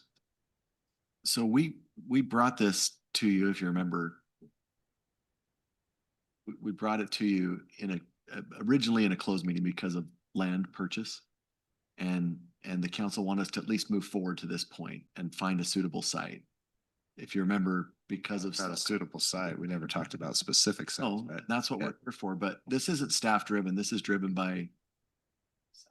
The industry There's- in this. This discussion is exactly what we want as staff. Do we want to spend more time on agreements, working on? You want it? Do you want it in the park? Do you want it on the ridge line? And if you do, which tree do you like the best? I'll tell you right now, I do not want it right there. That's and me. This feedback we because need from the group. Protected that ridge line for so long and then we're gonna put a cell tower on it? I mean, And Lack of service right in that area. my office. Bad. There, it's bad. Yeah. And It's not because of it's bad because the cell tower that's right next to my office is a different provider than the provider I use. But there's a cell tower right in my office and I have horrible cell service. I have to use a booster. But that's because of who's owns the tower. Well, I personally don't have an issue with it right here, especially if we did like the stealth design and put our logo on it or something along those lines. It's, the whole area's got a pretty bad coverage, right? I mean, And I don't understand like cell towers, I'll admit, like, but it seems crazy that we're on top of a ridge and then we're still going 80 feet. A lot of times you can be, like the one we did out in the fields was 80 feet, but it's down in the fields. Like, why are we putting such a tall tower? A Ridge, ridge. be a question for them, but Discuss the height with Doug, asked if we could reduce it down to, 60 foot at 80, if 85. you foot is reduced, I fine. don't have a problem with reducing the height, right? But I would think they'd still need some. I don't know how the cell works, but where it's at right there, it gets pretty dang good coverage everywhere, especially, down into the Sienna Hills side too. I'm not sure if this is the reason, but our family has a cell tower and a lot of it is the height be so other companies can attach to it. I don't know if That's that fine. technology is still the same, but I know that also creates a much stronger revenue stream when you have more than one company on the tower, so. that's correct. tell you, Eldon? Yeah, that was some of the purpose to go 85 foot, to be able to collocate it. Get 4 rings there. If they reduce it down to 60, 65, they could get 2 and then have to do another tower somewhere else to get an additional 2. When we want our residents to have service because nobody's using landlines anymore, but why, I just, can they relook at the site by the water tower where there's already that's not Blake is shaking his head no. There just isn't room on the city parcel next to the water tower. There's not room. Private space on private, that's not our deal.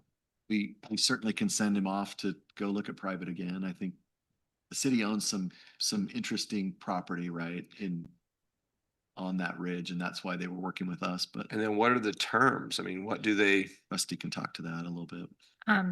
Actually, I'm not ready, prepared to talk to that now because we're just trying to get some feedback, but they are offering I a know the lease term. rate. Which term are you asking about? Well, I'm just saying, if they want to put a cell tower on city property, what do they, how are they wanting to pay for it? What do they want, how much are they wanting to pay? So the agreement they proposed was a 36-month due diligence period to decide if they want to do it, which would flow into an up to 40 years lease time. The first payment would come in as soon as they've actually built the tower for $1,250 a month. And then that has an escalation to it over time. And the 40-hour, or the, excuse me, the 40-year could then be reapplied again. They would have a right to do that at that time. So I'm pushing back on that because it's in a park. I think that we as a public entity probably can't commit a public park that far out. And so I'm pushing back to get some renewal periods. That is common language. Do we have like, I'm seeing Rick back there. Do we have a power line pole that you just had? I don't know. So you might be able to locate it over don't know. by, you've got your new trailhead that's got a substation on it that's kind of got some, and also transmission poles. Maybe one over there would be a little easier to swallow because of the stuff that's going on there. I don't know if it would serve that area any better, but it is elevated. What area are you looking at? The new trailhead that's up there and has Yeah. transmission lines and a a substation. That's one of the areas that I think you had suggested earlier that they looked at. I think it falls outside of their proximity to be able to provide that cell service. I think that's pretty low rent for a space of property. And I mean, if you took the standard that a lot of people use is 80% of the cost of the value of the land, not.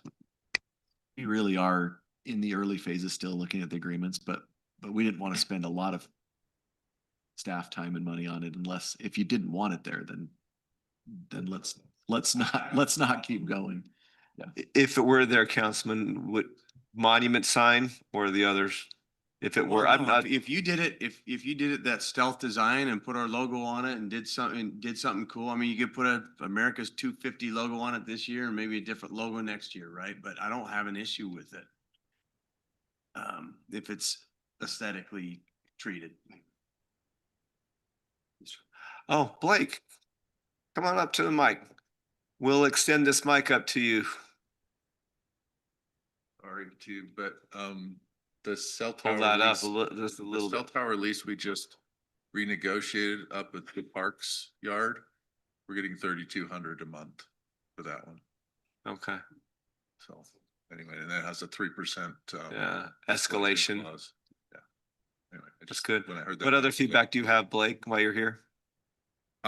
Just that, yeah, the water tank, it's deceiving from a distance because it looks like you've got flat land there, but the land is all built up around the water tank and it's we have a lot of water lines underneath and then the power has power overhead with it. And so it's just really encumbered with everything.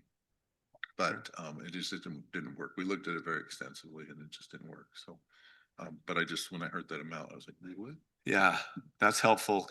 Council, stay close by council and stay close by rest of council. Just the rest of the council feedback on this. Just appreciate those that spoke up. The staff is looking for council feedback and direction. So this is your opportunity. Well, Mayor, I'd like to see him put a cell tower somewhere if it can improve cell service for our residents. There's nothing more annoying.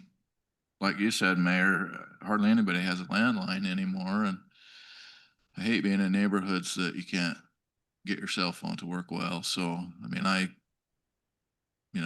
in favor of one. I guess I'm a little neutral on the site. I think I'd rather have them find a better site, but Favor of one too. I just don't like this site. Really like the site either. I've been at that park many times and I don't feel like I just don't feel like it's the best place. I feel like if we can find a different spot or if they can find it through a private entity would be better than that spot. Councilman Ivy? Well, I'm listening to the council's comments, and for me, I'm probably a little more indifferent on the location. You know, we've had one family for a long time, and so it's not as intrusive to me, but I respect if there's a better location, I think we need to find it to make everyone feel more comfortable about it. I can go either way. So I have a question then. And I don't have a problem having them go back and look, are there any other sites that are acceptable for your coverage ratios and all of that? But if it comes back and says, hey, we've gone and looked and we've looked at this site and this site and this site and this site, and really not too many alternatives here. Question at that point is, would we rather have better cell phone coverage or or turn it away. I mean, you know, I live over there and it's a pain in the butt. I work on my phone. So, you know, my phone and my ability to talk to people is critical. And it's funny when I'm at my house and I say, hey, I got to move 10 feet over here so I can get better coverage, right?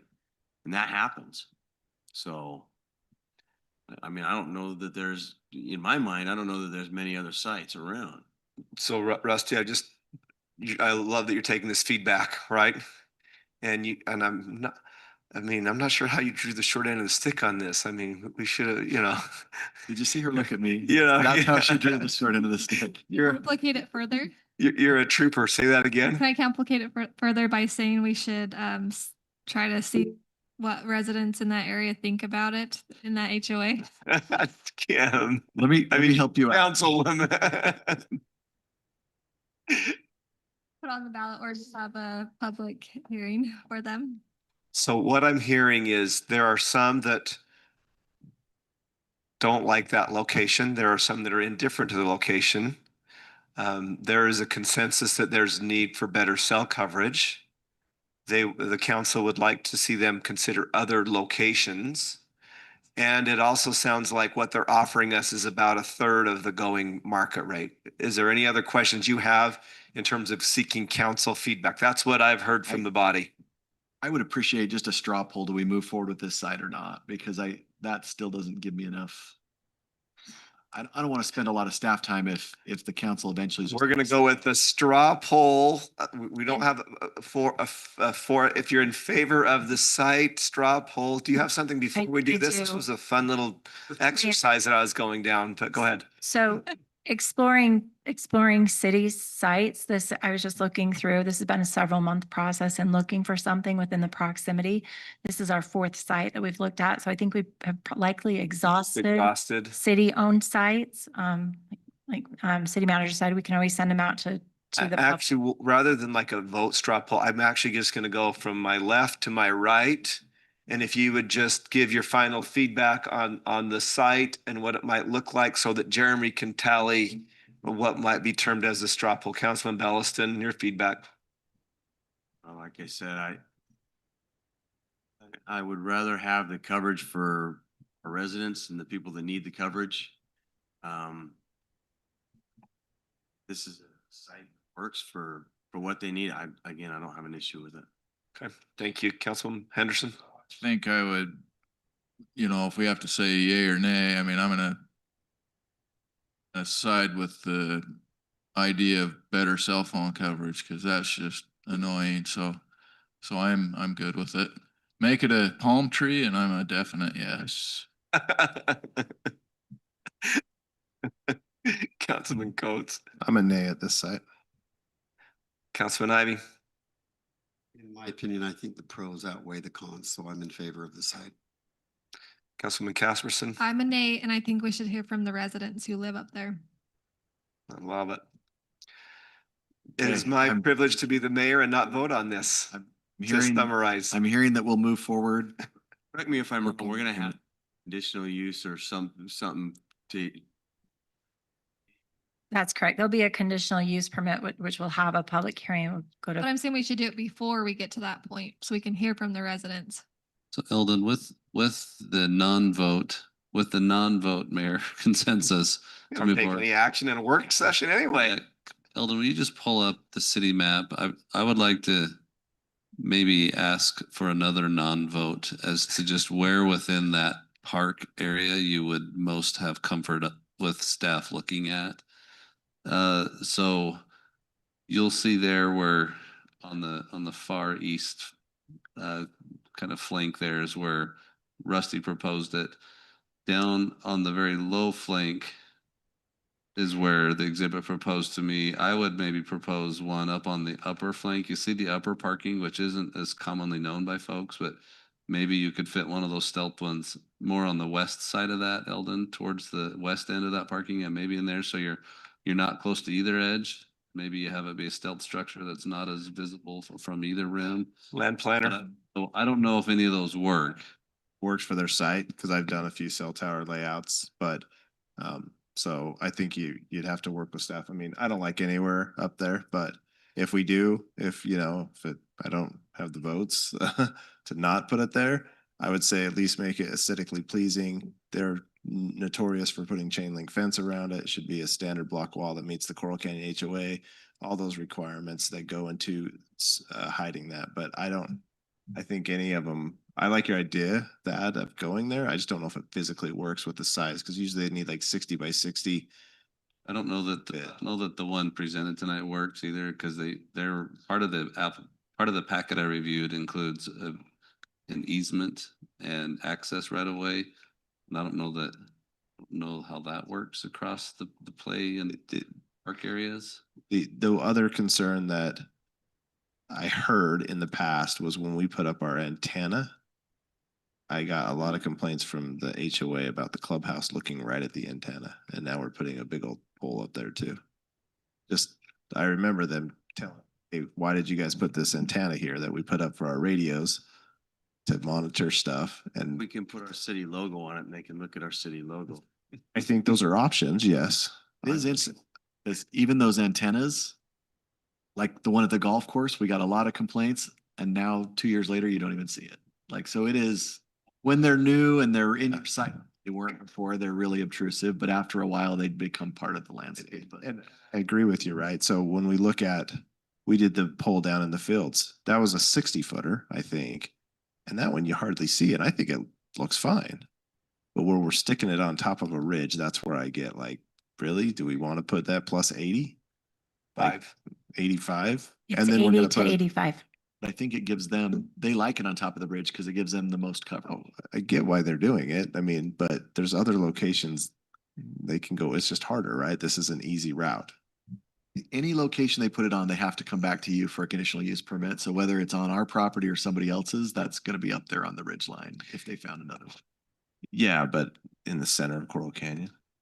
Yeah, I don't know. I'm just saying, I know they vetted them, but there's other locations, they just might not be as appealing, but it might not be as appealing to them, but it might be more appealing to the general and still serve what they want. But I don't have that information to know. That's a great final word. Thank you, Rusty.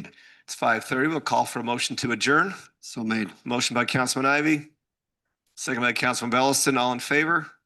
We will reconvene with working mics at 6 p.m.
Is Wednesday, April 22nd, 2026. We are in the council chambers at Washington City Hall for our regular meeting. Our meetings are streamed live and archived at washingtoncity.org/meetings. As is customary, we like to start our meetings with a prayer offered by the Interfaith Council. And this evening, I'd like to invite Laura Fairchild of the Baha'i Faith to start off our meeting. Thank you so much. This is a wonderful time in the Baha'i world. It's the second day of a 9-day festival called Ridvan or Rizvan, depending upon which language you use. Tonight, I'd be honored to share a prayer for humanity. O thou kind Lord, thou hast created all humanity from the same stock. Thou hast decreed that all shall belong to the same household. In thy presence they are all thy servants, and all mankind are sheltered beneath thy tabernacle. All have gathered at thy table of bounty. All are illumined through the light of thy providence. O God, thou art kind to all. Thou hast provided for all, dost shelter all, conferrest life upon all. Thou hast endowed each and all with talents and faculties, and are all submerged in the ocean of thy mercy. Thou art the mighty and the powerful, thou art the forgiving, and thou art the one who overlooketh the shortcomings of all humankind. Amen. Amen. Thank you, Laura. We appreciate you and the Interfaith Council and setting the tone for these meetings, and we appreciate even more the service that you provide in faith throughout the community. So thank you very much. I've asked Council Member Brett Henderson to lead us in the Pledge of Allegiance. Please follow me in the Pledge of Allegiance. I pledge allegiance to the flag of the United States of America, to the republic which stands one nation under God, indivisible, with liberty and justice for all.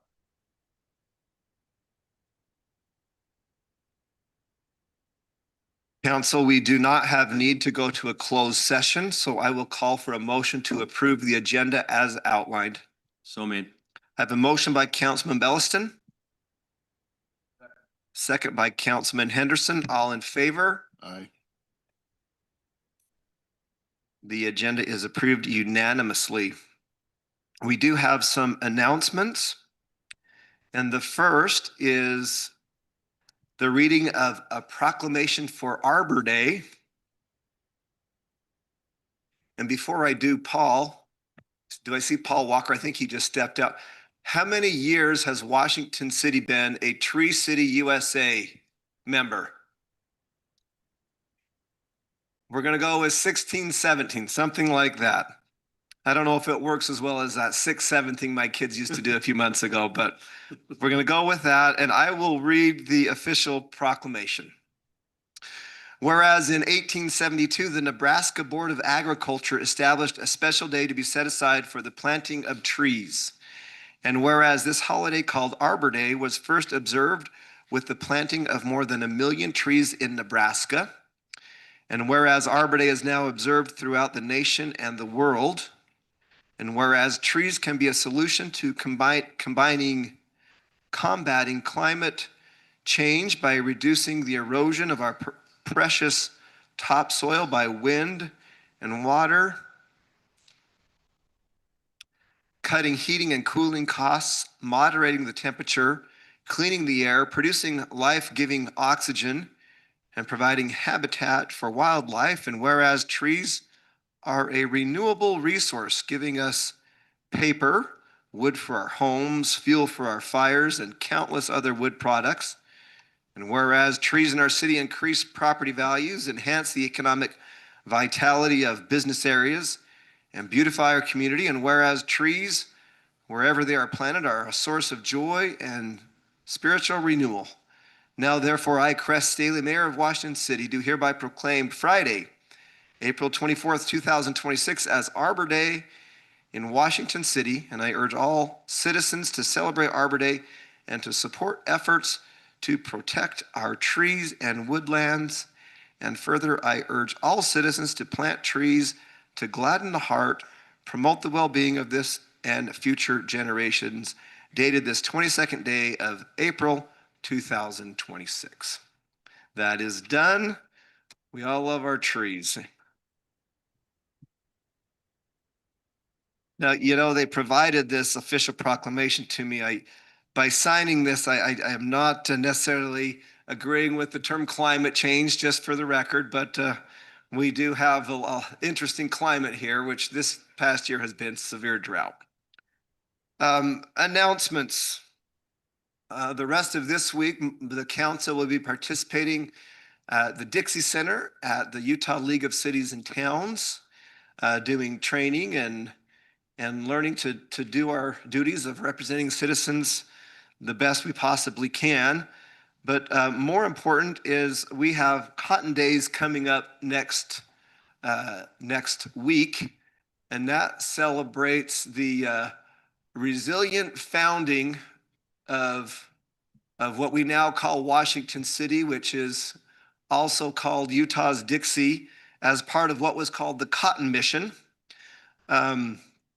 You can go to washingtoncity.org and search, or you can go to cottondays.org for a full listing. But the events will start on April 29th and go through May 2nd.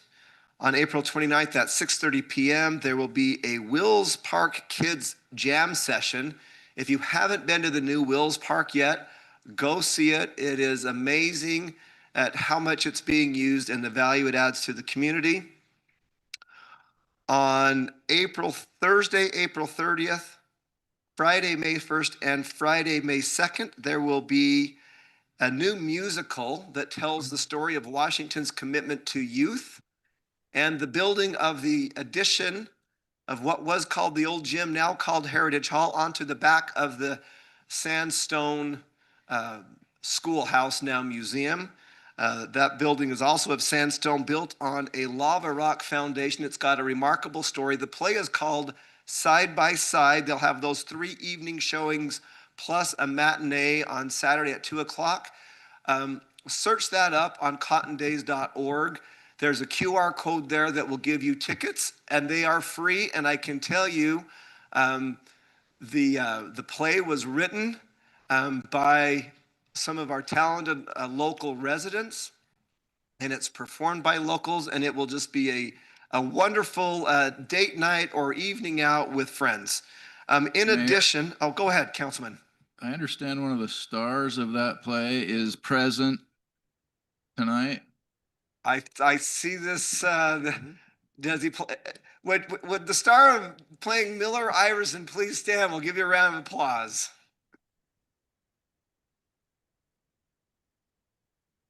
We will take a hand wave for just a teaser about this amazing play.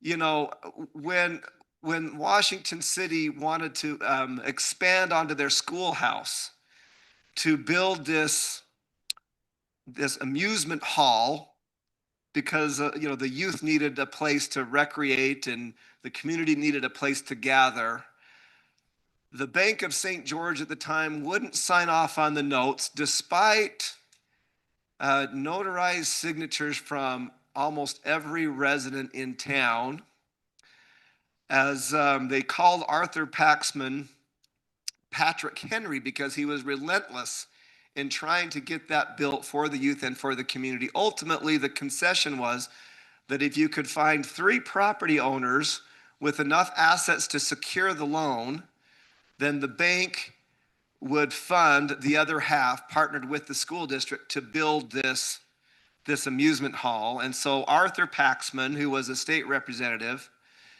Calvin Hall, who was a store owner, a bishop, and a mayor, both signed off. And when they needed a third signer on that to make it happen, who would back the community,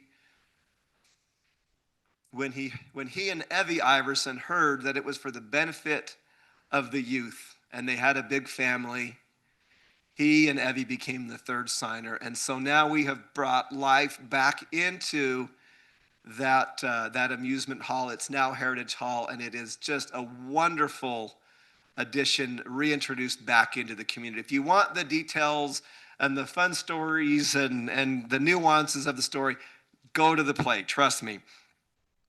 On Saturday, May 2nd, it will start off at 7 a.m. with the Lions Club breakfast. At 9 a.m., we will have one of our 3 annual parades, starting at the lineup by the library, down 300, westbound on Telegraph, and it will end here at Veterans Park. Immediately following the parade is the Cotton Fest at 10 a.m. There will be historic city tours, a car show, a tractor pull, balloon rides from a tethered balloon at the Nyson block. And that evening will culminate with a 9 p.m. drone show at the community center. So hopefully you'll make a point to be involved in some or all of those activities. That was a mouthful, might be the record for announcements. Is there anything else, council, that I may have missed coming up within the next few weeks? Okay.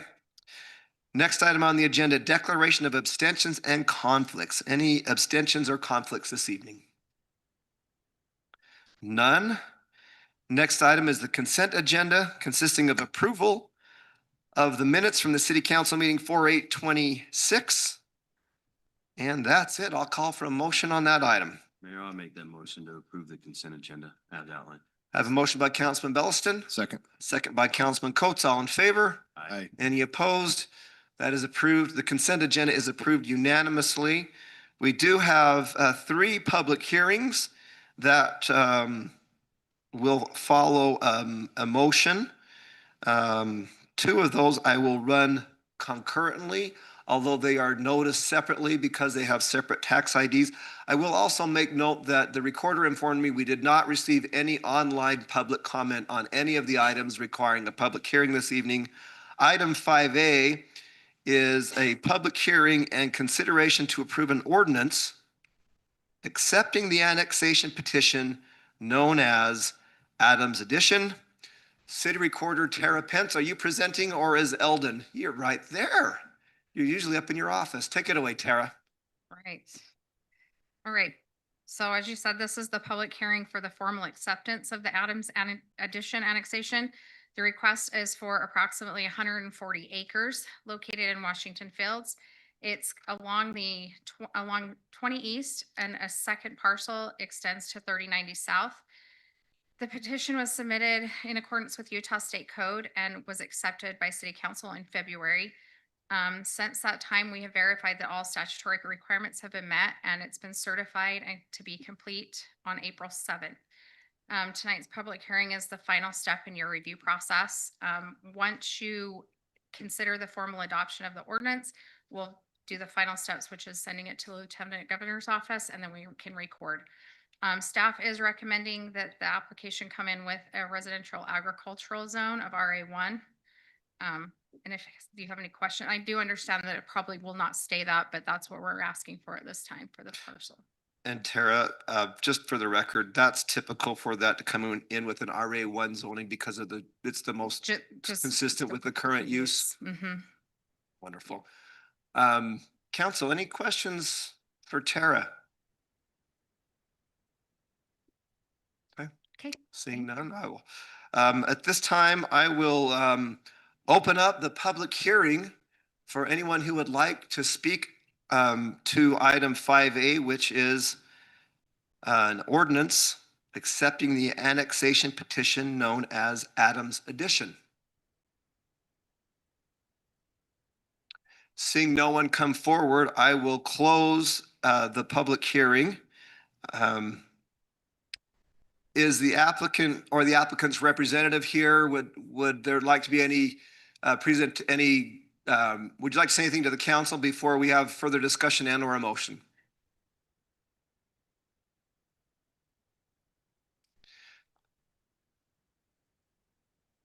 Jason Smith, representing the applicant. We'd just like to say that we've been working with staff, looking at potential uses and they've done a great job. We appreciate them. We appreciate the opportunity to bring these parcels into Washington City. It's been a long time coming and we're happy to be here. Thank you, Jason. We appreciate you, and you have been in this chair as a planning commission chair many times, so it's good to see you here this evening. Just before council, you have a further discussion on this. I'd just like to say a few words about Larry and Marcia. I'm sorry, I might be a little bit nostalgic tonight, but I knew both of them and loved Marcia and appreciated Larry. I can tell you that when I first ran for council years ago, Marcia, probably 12 years ago, Marcia reached out to me and asked if I would bring a sign and put in her yard, and I did that. And I just had a really good relationship with her, and then I had some really good interactions with Larry. And I think the best way I would explain Larry Adams is a little bit like my grandfather, Woodrow Staley. They were both men for their time.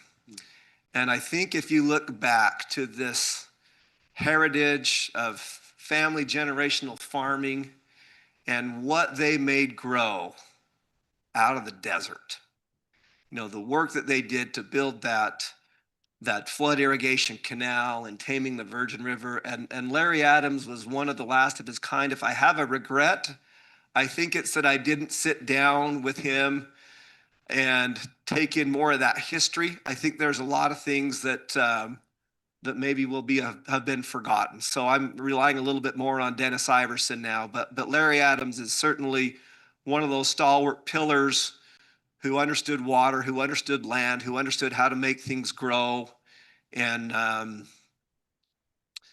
this is quite the monumental time for that 140 acres that has been in the county appropriately being farmed to come into the city. And I can promise you this, Jason, and those that you represent, that we will do our best to help you get the highest and best use of those properties so that everyone feels good about it. The family and the residents in the city all work together. That's a lot. I need to be quiet, council. Further discussion and or a motion on the Adams annexation petition. Mayor, I'll make a motion that we We approve. close it already. Sorry, Mayor, I'll make a motion that we approve the annexation petition known as Adams Addition. Yes, you've heard the motion. Further discussion? Have just asked one question, Mayor. Yes. I'm super excited for this. This is a long time coming. My only question would be, can we get an explanation of residential, agricultural, and if it would be more appropriate just to bring it in as agricultural as its historical use? Eldon? Are you asking what type of uses that entails, or? Yeah, just. So we've got a motion on the table, but we have a question. So you okay with that, Councilman? For sure. Yeah, great question there. So residential agriculture, there's 3 different zonings. It starts out at RA half is the smallest lot size there, up to the RA2. And with that, brings the residential use. So for every 1 acre of land, you could have 1 acre, 1 parcel, which would provide 1 residential unit there. In regards to agricultural use, they've been using that land agriculturally, which we encourage them to do for as long as they want to. If they wanted to develop it and not do a zone change, and if council approves this, they'd be given the RA1, which would then give them those uses. Each parcel would need to be 1 acre in size. Our discussions with them are, you know, they've been working the land and putting plans to paper, and I don't think it's going to stay RA1. I It's just how we want to bring it into the city. It allows them to use it as they have been and set them up for future change if they so do desire. Thank you. And so just to clarify, Eldon, I think what you're saying in is because of the current use, we'll bring it in as RA1 allows them to keep farming, keep using. It does give them some entitlement, but what you're saying is it's likely that this will come back with general plan amendments and zoning and go through that entitlement process. That's correct. Wonderful. And that's the appropriate way to do it. Correct. Council, there, unless there's further discussion, there is a motion on the table. Yeah, Mayor, this has been in our annexation plan forever, right? We knew it was coming in, so it's good to finally see it in the city to where we can actually put some plan to it when it's in the county property. But, we can't do the infrastructure planning appropriately, right? So I'm happy to second the motion. Got a second on this motion to approve the ordinance for the petition known as Adams Addition. We'll go roll call vote on this, beginning with Council Member Belliston, Henderson, Coates, Ivy, Casperson. Aye. That is approved 5-0.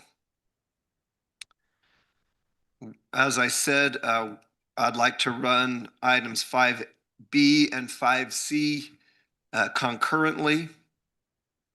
I'll read them both. Really, the only difference on there is the tax ID. And then I will open and close the public hearing on these items concurrently. Item 5B is a public hearing and consideration to approve a resolution declaring eminent domain of certain property along with all associated rights in that property known as Washington County Tax ID W-5-2-36-111. Property location is approximately west of Southern Parkway and north of north of George Washington Boulevard, Washington, Utah 84780. And item 5C, public hearing and consideration to approve a resolution declaring eminent domain of certain property along with all associated rights in that property known as Washington County Tax ID or Tax Parcel ID W-5-2-36-118. Property location is approximately west of Southern Parkway and north of George Washington Boulevard, Washington, Utah 84780. City Attorney Thad Sigmiller will present to the council. Then I will open up a public hearing. Mr. Sigmiller.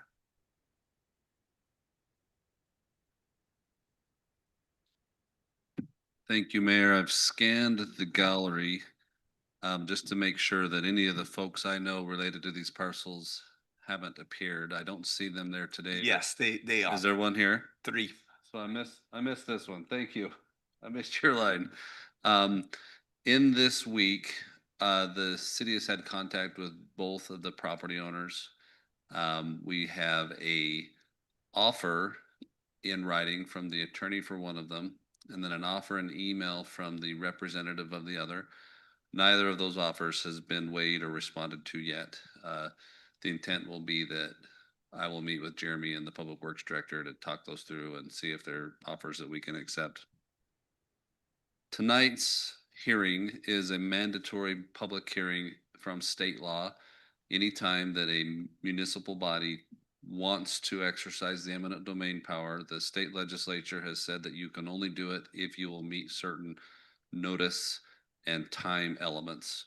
Some of those notices were a couple weeks ago. Marin and I were sending letters out to the landowners, giving them packets about their rights and about the process from the ombudsman, the property rights ombudsman office. This hearing is another statutory step that we must complete if the city is to file an eminent domain matter. To keep the process moving forward, I ask that the council will approve the resolution tonight, but I did want to give you information that we have received communication this week and offers that might settle the case before we even file. Okay. Have you got any questions for me, Mayor or council? The question is just clarification. If you reach a settlement with those offers, then it makes this eminent domain null and void. Is that correct? Correct. And that would be my preference by a large margin. The sticking point has been price. The city's required to obtain an appraisal. The city did obtain appraisals in February of 2025. The landowners don't necessarily agree with those. In both cases, the city has been willing to and has paid for a second appraisal in one of the situations. And the state law requires that we do that before we can exercise eminent domain as well. And so in the one case, the price seems to be resolved, and some other elements such as, and this is a parcel of land from which the city just needs a roadway for access, pipes and service elements. The piece of land that is probably the farthest away from settlement is the one where the city needs 7 acres for 3 water tanks. And so that one's part of a 10-acre parcel. So there's some complications there because the feeling, and it's a legitimate feeling, is that by taking 7 acres, you've left them with 3 that maybe don't have the same value, right? And so the offer today was for the city to buy all 10 of those.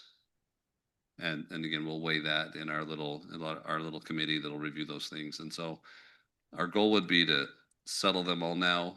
If that happens, there'll be a settlement agreement that'll talk about payment. It'll talk about the transfer of lands. And if those occur, the city won't need to file eminent domain, and that would be our majority preference by a long shot. Okay. Further questions for the city attorney? Just a question, Mayor, those that are here representing this, do they own both parcels? I believe so. The parcels have different owners. Okay, Thank you, Mayor. I'll sit down and you can let the others speak. wonderful. At this time, what I'd like to do is open the public hearing for item 5B and 5C in regards to the Washington County tax parcel IDs I read when presenting these items. So at this time, I will open the public hearing and invite anyone wishing to speak to this. Because there is not an applicant, this would be anyone directly affected's opportunity to speak is during the public hearing. So this is the council's opportunity to listen. Most well-spoken public comment can be done within about 3 minutes or so. And we, once the public hearing is closed, then either myself, council, or staff would answer any questions. So the public hearing on these items is now officially open for anyone wishing to speak to these items. Yes, come forward if you'd like to speak, and then just state your name for the record. Hi, I'm Terry Cipher, and I am the owner of the 10-acre parcel, and where the city would like to have 7 acres. I think the attorney kind of explained the situation fairly well, and it's exactly what he says is, you know, I would prefer to sell the entire 10 acres because being left with that small parcel just is not an ideal situation. And in an earlier correspondence, the city did make an offer to purchase the full 10 acres. But some of these points may be moot if we can come to an agreement. But if we can't, I have some issues with the eminent domain. You know, I don't feel like it's really being used appropriately because like has been indicated, there will eventually be 3 tanks on the property, but the current plan is only to build 1 tank with another one approximately 4 to 5 years down the road. As you know, that's if the population growth, what happens with population growth. And then there's a 3rd tank that's supposed to be built again based on population growth. And so, you know, I don't have any issue with the city coming in taking enough land to build the immediate need of the 1 water tank. But I just have an issue of the city taking property that may never be used. You know, the property's been in my family for over 50 years, and my vast preference was to hang on to it. So I was just looking through my notes. So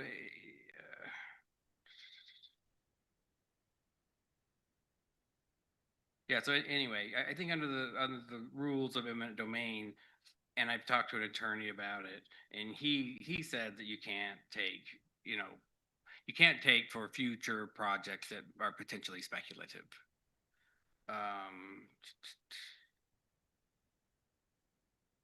We've already talked about the damages of the remainder of the property, and that's another thing, you know, part of the offer was for 7 acres. And you can see on the map as it's laid out that the 3 acres are, that the 3 tanks are over on the west side of the property, but you're also requesting my whole east side border. And I put an email exchange,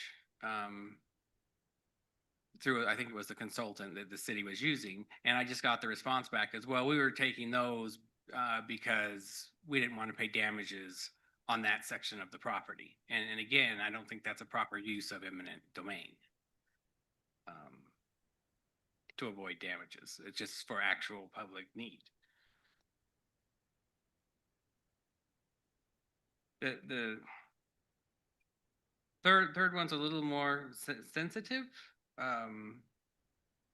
You know, there's adjacent around my property is bordered on 2 sides by the BLM land, and it's at the same elevation levels as my land because it's all along the hillside. So I never understood why the city wouldn't just go to the BLM to use that land. And in fact, you know, I was told by a consultant, and I also have an email exchange that said, you know, basically the city doesn't want to deal with the BLM because it was too difficult. And that, you know, after holding on the property for 30 years, that really is very hurtful that somebody decided it was too much trouble to use BLM that's just sitting right there instead of taking my property.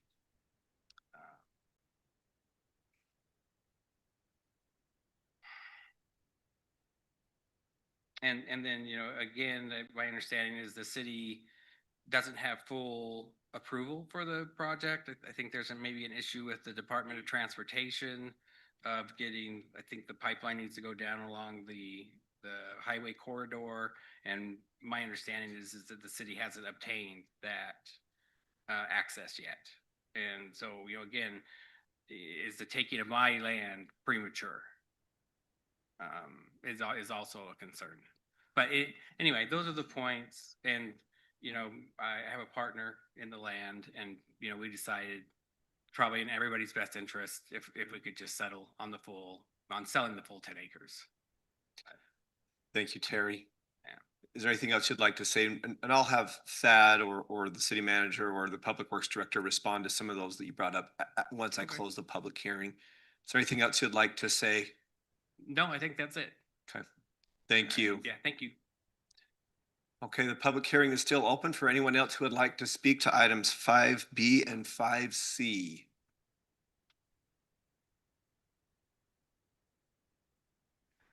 Seeing no one else come forward, I will now officially close the public hearing.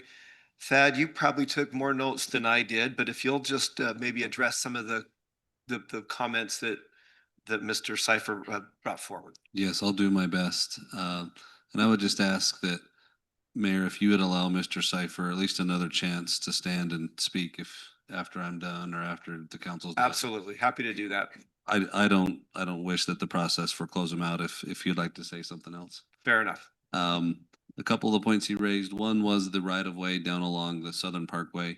It is true that initially when a negotiation started through the Public Works Department consultant, that the city was attempting to acquire permission to bring water lines along the power utility corridor down there but that was resolved during the time when UDOT was contacting the city for rights of way across city land and along the northern corridor. We were able to raise the 2 issues at the same time, and we've got confirmation that the city does have the right to connect the water system down there. So that one's been resolved. One of the things that's unique about this particular taking is it is almost exigent at this point that the city bring online more water storage for the culinary water system in that pressure zone. That pressure zone is one of the fastest growing in our city. It includes the Long Valley development as well as other development around Stuckey Farm and even farther south with some of the commercial. And so it's an understatement to say that Public Works feels like the attorney hasn't moved fast enough. And so this is something that is really needed. And so this is not a day too soon as far as this hearing. It is also true, though, that this 7-acre parcel will hold 3 water tanks. And the city does not intend to build each of the 3 at the same time. And there's a reason for that. The city does intend, though, to build a pad designed and graded and studied and prepared for 3. And the city does intend to build infrastructure up and down the access way that it's obtained for all 3. And so it's my legal opinion that that's well within a public purpose and well within the public need requirement for eminent domain. Part of why we're not building all 3 is because having too much storage on a system also has its downsides, and also because funding for storage tanks comes in as growth happens, and it'll allow the city to pay for these as funding comes in as well. And so there's reasons why Mr. Cipher is not incorrect in what he stated, but there's reasons why it's my opinion that this is safely within the purpose of eminent domain. I think the hardest issues are also what he described, which is this is a 10-acre piece that they've had their own dreams and plans for. It's a 10-acre piece that the city didn't initially ask for because we needed about 7 for the roadway up in, and then for the actual tank sites, and then to remediate and control the lands around them. And so that's probably the hardest part, is dealing with those issues that are site specific. Thank you, Thad. Blake, could you come forward for just a moment?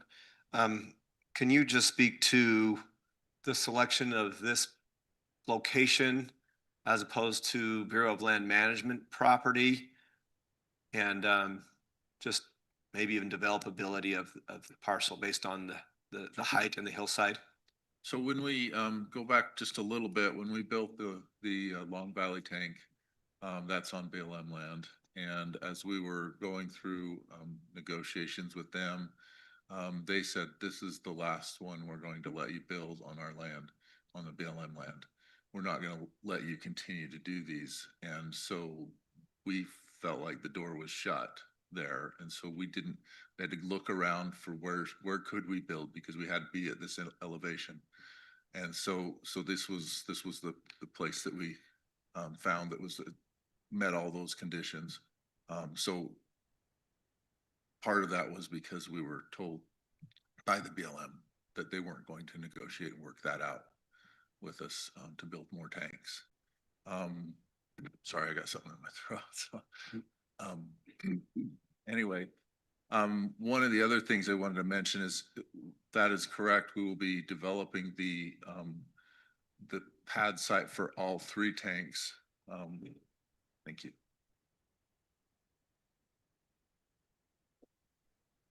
And that will require blasting. We will have to blast all those 3. That's why we need the whole area. Once you put up a tank, you don't really want to do blasting next to it. So we have to do all of that at the first, all of the geotechnical, everything for that site. So we'll be basically building a pad. These tanks are going to be buried mostly into the hillside. So there will be some visible at the very front, but most of it will be into the hillside. And so all of that blasting will need to be done to be able to excavate that out and create a pad. So that's why we needed the 7 acres. The area that we're putting where we picked the 7 acres was because that was the ideal location based on the elevations, based on the slopes, based on the material that we were going to have to remove, and those kind of things. So it was really based on the actual, this is the best for the tanks. It wasn't an option of, okay, we can move them over here, we can move them over there. There's kind of a slope and a little bit of a flat area there that really helps with the building of the tanks. So those were kind of the 3 things that mentioned. So we, and yes, getting the water line in. If we weren't able to do the water line down like we've been able to get, we would have gone down George Washington Boulevard, and would have been longer and more difficult. But we just have to do it to be able to provide water for this whole area, pressure zone. Thank you, Blake. Thanks. Mr. Cipher, just want to give you a courtesy to speak again if you'd like to.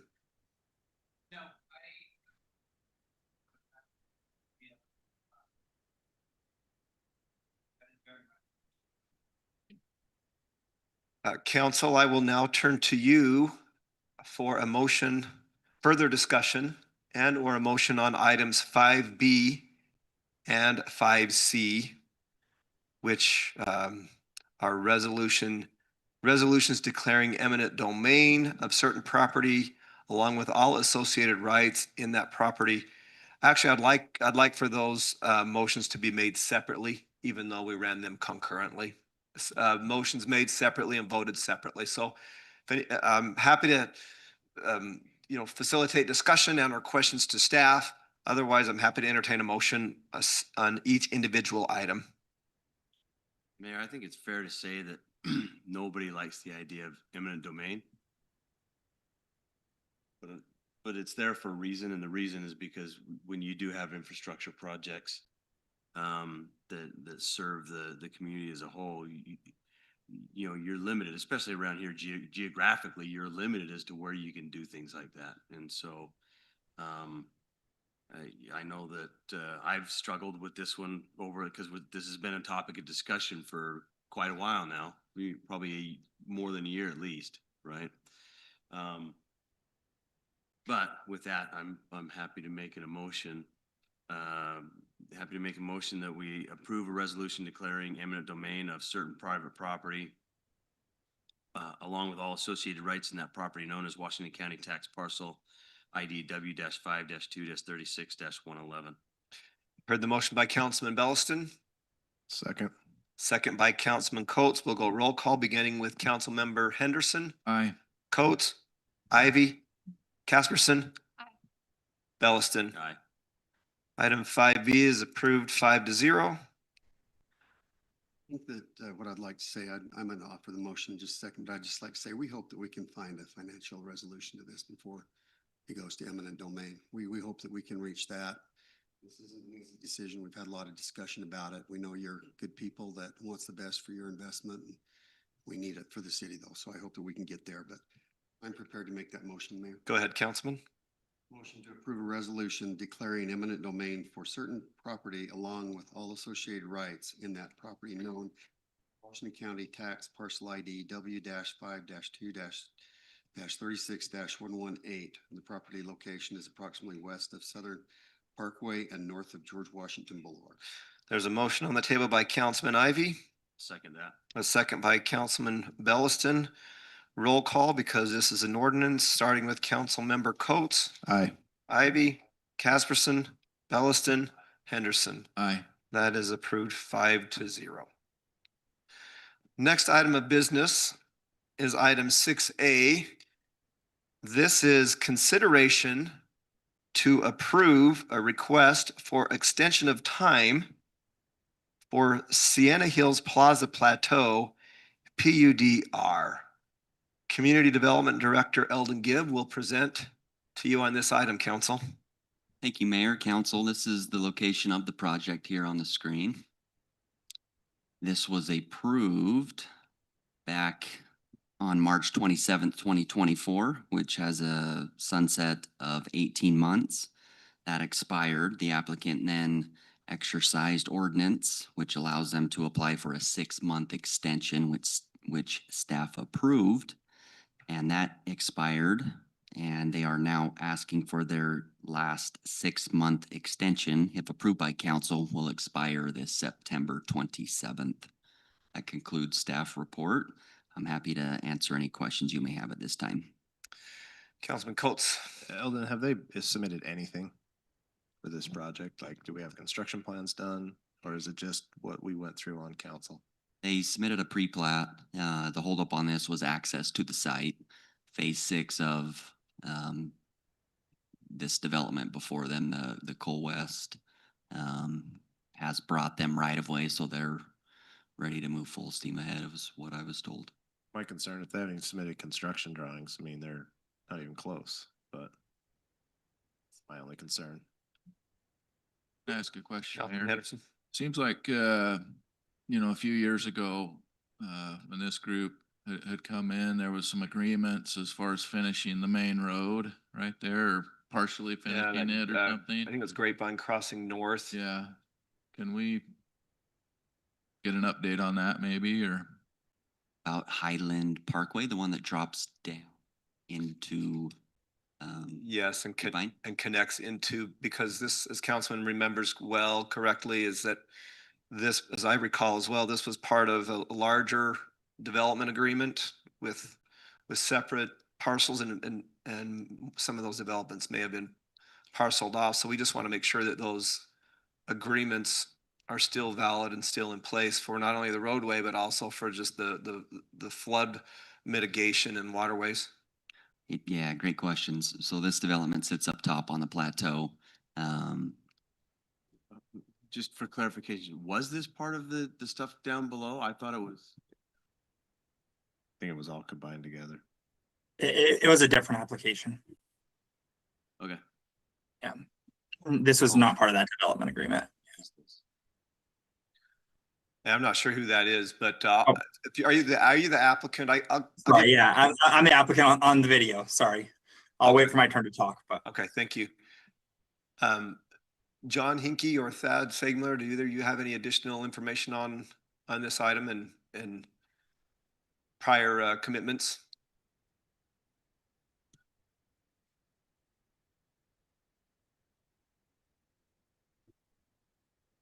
Mayor, as John's approaching the podium, I'll just, I think, identify that voice as Tate Murphy, one of the applicant representatives on past items for these issues. Yeah, good evening, Mayor and Council. Yeah, we have the different parcels, the one up on top behind Solus and stuff. Then we have the lower developments and stuff. And part of that is tied with the Grapevine Crossing Road North extension across. We also have the drainage issue from the previous recreational bulldozing up there that relocated the drainage way to not where it's supposed to go. We need to get that back into its original location and stuff like that. And so we're still trying to work to get a lot of those things in place. We haven't made any progress in actually getting to any of those pieces taken care of. Don't go far. John, stay close by. Questions for John? So let me ask the question. It sounds like these two maybe development agreements are different. I think on the other development, has that been sold to someone else? Did the obligation to finish that road, is that part of that sale? Does the new owner inherit that obligation, or that maybe you can talk about that? Oh, so there are separate parcels of land. The one that's identified tonight for the renewal of time is not the one subject to a development agreement that requires Grapevine Crossing Road to be finished and the wash to be remediated. However, it is the same owner. It is the same entity and owner that the city's dealt with on both. And with this owner having sold a portion of the project subject to the development agreement, I would just state on behalf of the city as the attorney that I seek clarity from this owner as to their intent and timing of when they intend to cooperate in the promises they made in the development agreement on the lower parcel. And if they're not willing to reaffirm those promises and give the city intent and clarity, that might be grounds for them to maybe not merit a renewal on the other piece. Thank you, Thad. I'm told it's Tate Murphy. I think I remember Tate. Is that you on the line? yeah, sorry, I wish I could be there in person. I was in a different council meeting earlier today in northern Utah, but yeah, so did you hear Thad, our city attorney, clearly, yeah, and so Councilman Henderson? me If you could just address those. Yeah, I'll give a quick update. So we are working with a new buyer on the multifamily piece, which I know staff has communicated with them on that. We are still under full intention to develop or improve the wash, relocate it, and for the portion of Grapevine Crossing as part of that contract with that buyer. That was also contemplated when we sold off the commercial piece. And so the intention is still to do that. It's just been lagging the product that we wanted to put there. It didn't quite work. And so we're working through that process, and hopefully something should be back in front of you here in the next, I would probably say 2 or 3 months for that multifamily piece that will be associated with that wash and Grapevine Crossing. We've been working with Sitla to understand Grapevine Crossing. According to our understanding and speaking with Aaron over at Sitla, that roadway was just approved for construction drawings within the last few weeks. So, even to that extent, that has been working through. We offered a plan and we drew up construction drawings for Grapevine and then turned those over to Sitla and Aaron, who ran them through the city. So it's not like nothing has happened. Sitla has been working with the city to get that approved, and we're working with them closely, depending on what's happening with the adjoining uses and if those sell, to try to work as a team on those pieces. So obviously, lot of moving pieces with that lower portion that's connected to the development agreement. This upper portion that we're here for tonight, we submitted a preliminary plat immediately after the rezone, and we're told that because of the access and that Solus hadn't recorded its final phase, that we needed to wait until that phase was recorded and that road was dedicated. And so staff's already reviewed that preliminary plat back about 1.5 years ago. And so we'll obviously resubmit that immediately. This was not part of that. This is something we are looking to develop immediately up on the plateau with these, larger lots up there, but we are still working through the lower portion. So Tate, I appreciate that. I think what we're looking for, as you recall, your original entitlement on the 2 projects below, the commercial and the residential multifamily, the development agreement was a big part of that approval. And it did take some time, and that development agreement gave some pretty clear commitments from your organization. So I think what we're looking for as a city, with my assistant public works director, my city attorney, we need some clarity on the intent to continue to participate on the road improvement of Grapevine Crossing North and with the drainage. I can ask, Public Works or the legal office to give some ideas, unless you have some ideas on how you can give this council some assurance on that before they give you an extension on this other project. Yeah, like I said, we'll be bringing a project in front of you here in the next couple months for the multifamily piece, and that'll help facilitate that. That road was just approved, so I'm getting those plans from Sitla to start working through some initial bidding on those. Those construction drawings were with the city for the last probably 6 or 7 months on that road. So it's not like nothing has happened there. I do agree that we wanted a lot more to happen quicker. That being said, this is a different piece that we're talking about.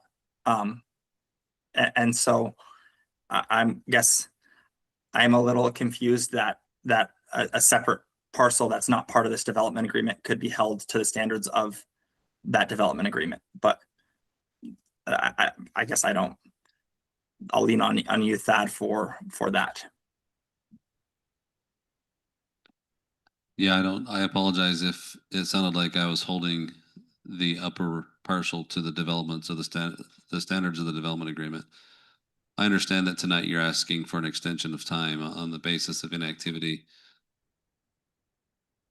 My viewpoint is the city is deserving of your provision of assurance that you're going to contribute to the obligations within your development agreement down low.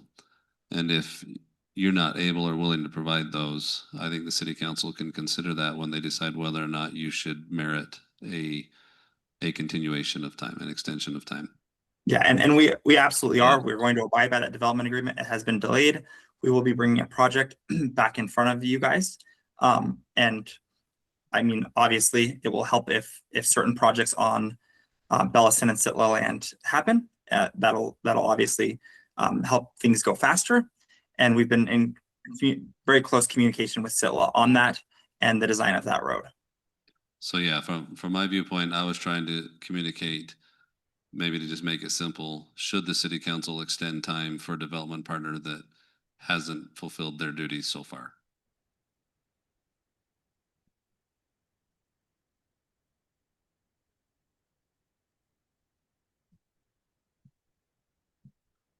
Sometimes it's okay to sit in the silence, isn't it? Councilman Belliston, I have a question for John, if you got a second.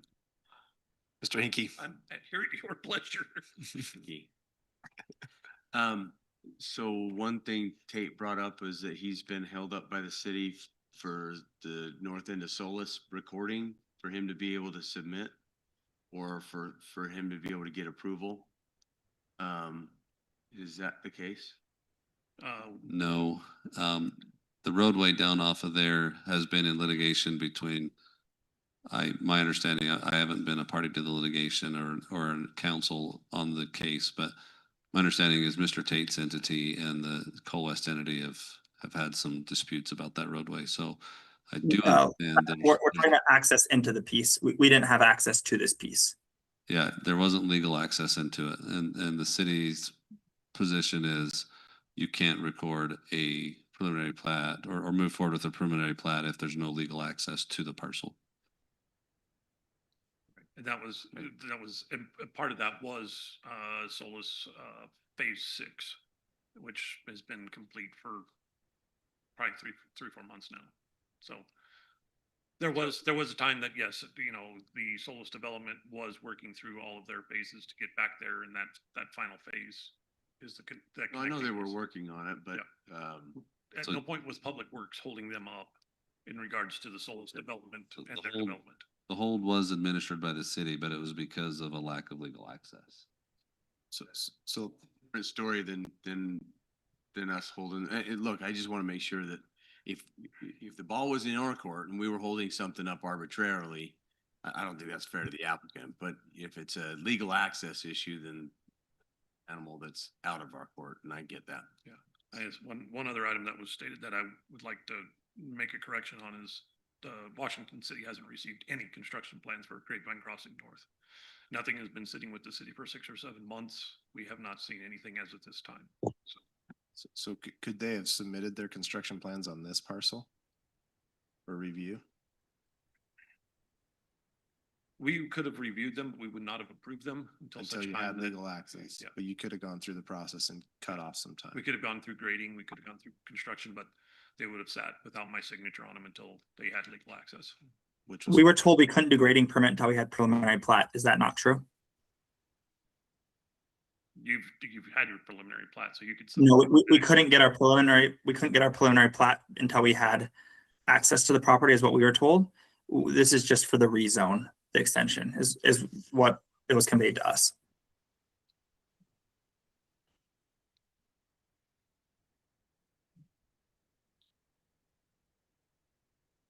Mayor, I'm ready to make a motion if we're ready. Thank you. Council, at this time, I'll turn to you for further discussion and or motion. I'll make a motion that we deny the request for extension of time because there's been ample time to get the process going. You've heard the motion by Councilman Coates.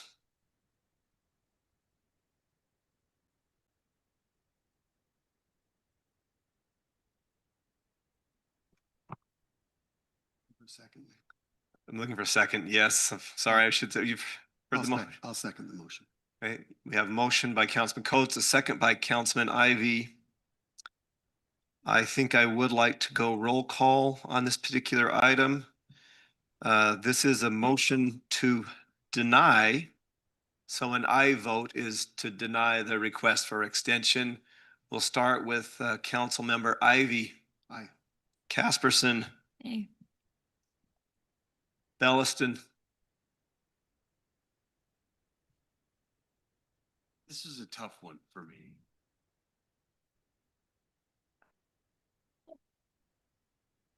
I guess, well, aye.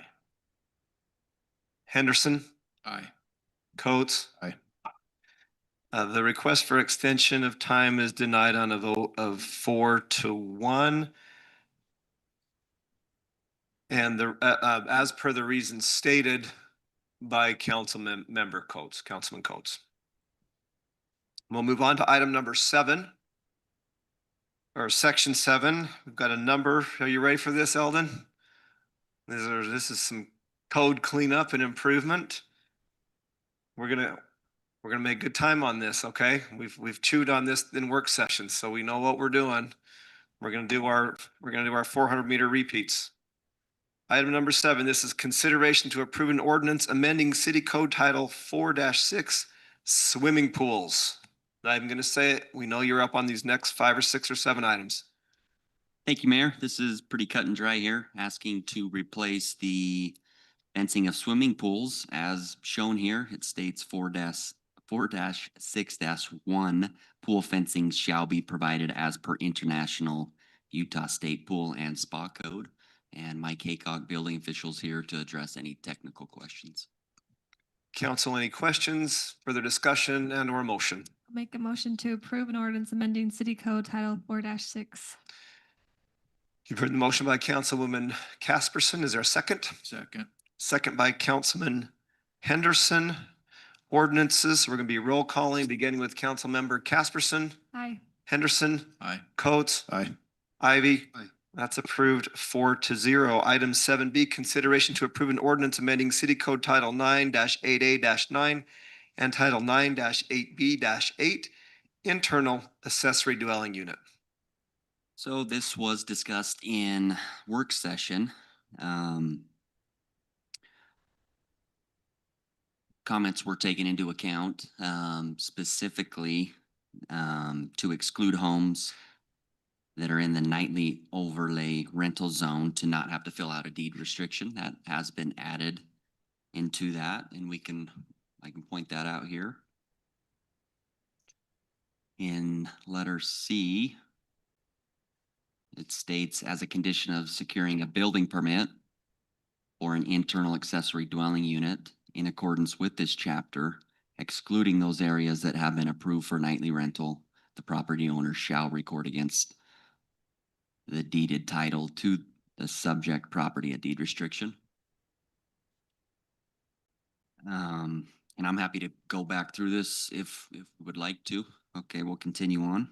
On April 15th, the Planning Commission reviewed this and recommended approval with the comment to clear up the confusion regarding the need to avoid the appearance of multiple front entry doors. I would like to review that real quick, make you aware of this change. This highlighted area here in 2 states, internal accessory dwelling units shall be compatible in design with the primary residence and contained entirely within the building envelope and roof line of the primary structure, attached externally with a wall-to-wall connection. Exterior doors shall be secondary in scale and positioned to maintain the single-family character of the street facing facade. Comments, questions? Questions for Eldon on this, discussion on this item? I think it looks very close to what we talked about. I think it's exactly right. I'm ready for make a motion if you're ready, Mayor. Further discussion? If not, Councilman Ivy's ready to make a motion. Approve an ordinance amending City Title 9-8A-9 and Title 9-8B-8, internal accessory dwelling unit. You've heard the motion to approve by Councilman Ivy. Is there a second? Second. Second by Councilman Belliston. Roll call, beginning with Councilmember Casperson. Aye. Ivy. Aye. Coates. Aye. Henderson. Aye. Belliston. That is approved unanimous 5-0. Item 7C, consideration to approve an ordinance amending City Code Title 9-7-6, Title 9-8A-6, and Title 9-8B-6, modifying regulations. Thanks, Mayor. The Planning Commission also heard this and made the comment to increase the shade structure on the side yards up to 14 foot. They found that to be in conflict. That comment was noted and also incorporated into here. They felt that we're in the day and age, there's homeowners out there that would want to cover their RVs on the side of their house. Is where that comment came from. That's been incorporated in. And then also the backyard area was increased as discussed in the work session. Pull that up here.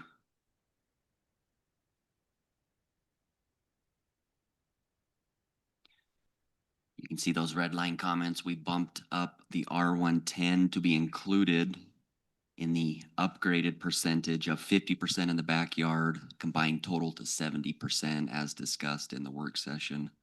Readjusted the R112 and the R115 to allow them more rear yard coverage as well. On April 15th, the Planning Commission reviewed this request and recommended approval with the one suggestion to increase the height to shade structures in the side yard. This concludes staff report. I'm happy to answer any questions you have at this time. Questions for staff? Further discussion, including consideration of the Planning Commission's recommendation? I can make, Mayor. Go ahead, Councilman. I'd like to make a motion that we approve an ordinance amending City Code Title 9-14-8 and Title 9-14-10. No, just one up. Yep. Did I get ahead of myself? We'll get there. You're going to do both of them. Are we on C? Yep. Okay. I'd like to make a motion that we approve an ordinance amending City Code Title 9-7-6, Title 9-8A-6, and Title 9-8B-6, modifying regulations, including the suggestion, the Planning Commission. I have a motion to approve by Councilman Henderson. Is there a second? Second. Second by Councilman Coates. Roll call beginning with Councilmember Ivy. Aye. Coates. Aye. Henderson. Belliston. Casperson. That's approved unanimously, 5-0. Item 7D, consideration to approve an ordinance amending City Code Title 9-14-8 and Title 9-14-10, accessory buildings. This is a cleanup to those items that were just approved. These now conflict or have conflict those previous codes. You can just appeal them and we'll abide by the codes that we just discussed would be the new standard, so there's no conflict. That concludes staff report. Planning Commission did review this and also recommended approval on April 15th, and I'm happy to answer any questions. Councilman Henderson, you make that motion? To make a motion that we approve an ordinance amending City Code Title 9-14-8 and Title 9-14-10, accessory buildings. I have a motion by Councilman Henderson. Is there a second? Second that, Mayor. Second by Councilman Ivy. Roll call beginning with Councilmember Coates. Aye. Henderson. Belliston. Aye. Casperson. Ivy. Aye. That is approved unanimous, 5-0. Item 7E, this is consideration to approve an ordinance for zone change Z-26-07 from C2 to C3 located at 550 East Buena Vista Boulevard. Eldon Gibb.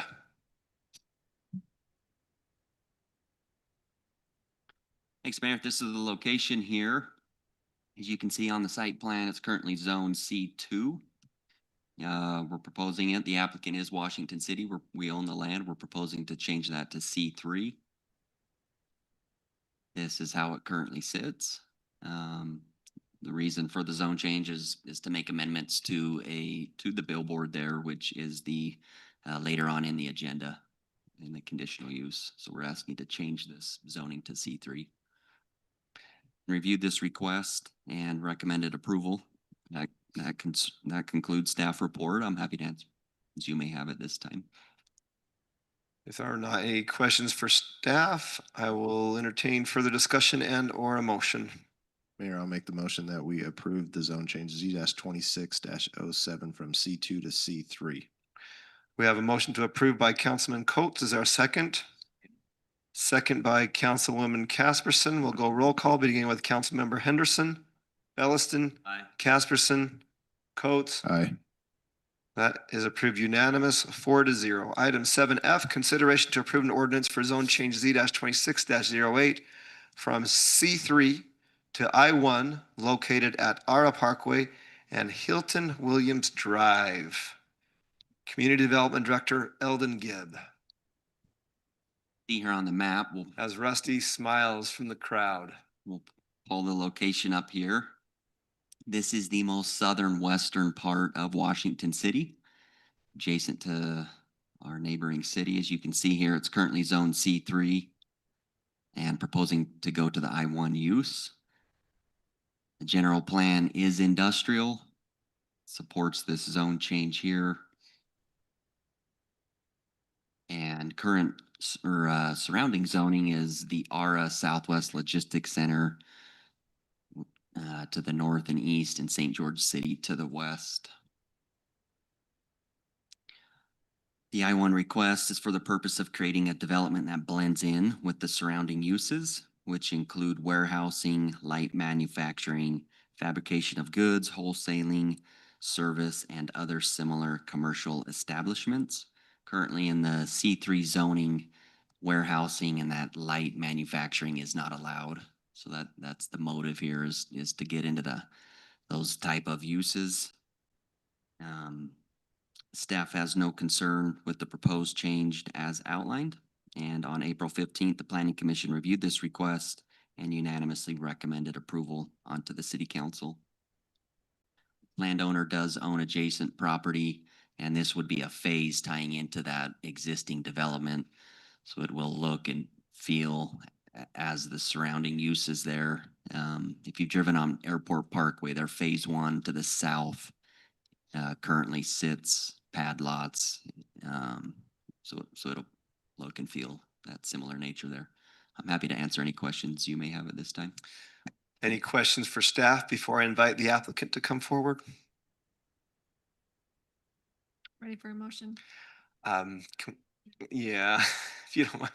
I see the applicant, if you wouldn't mind just introducing yourself and just giving us a little bit of an update and some background here. It's nice to see you.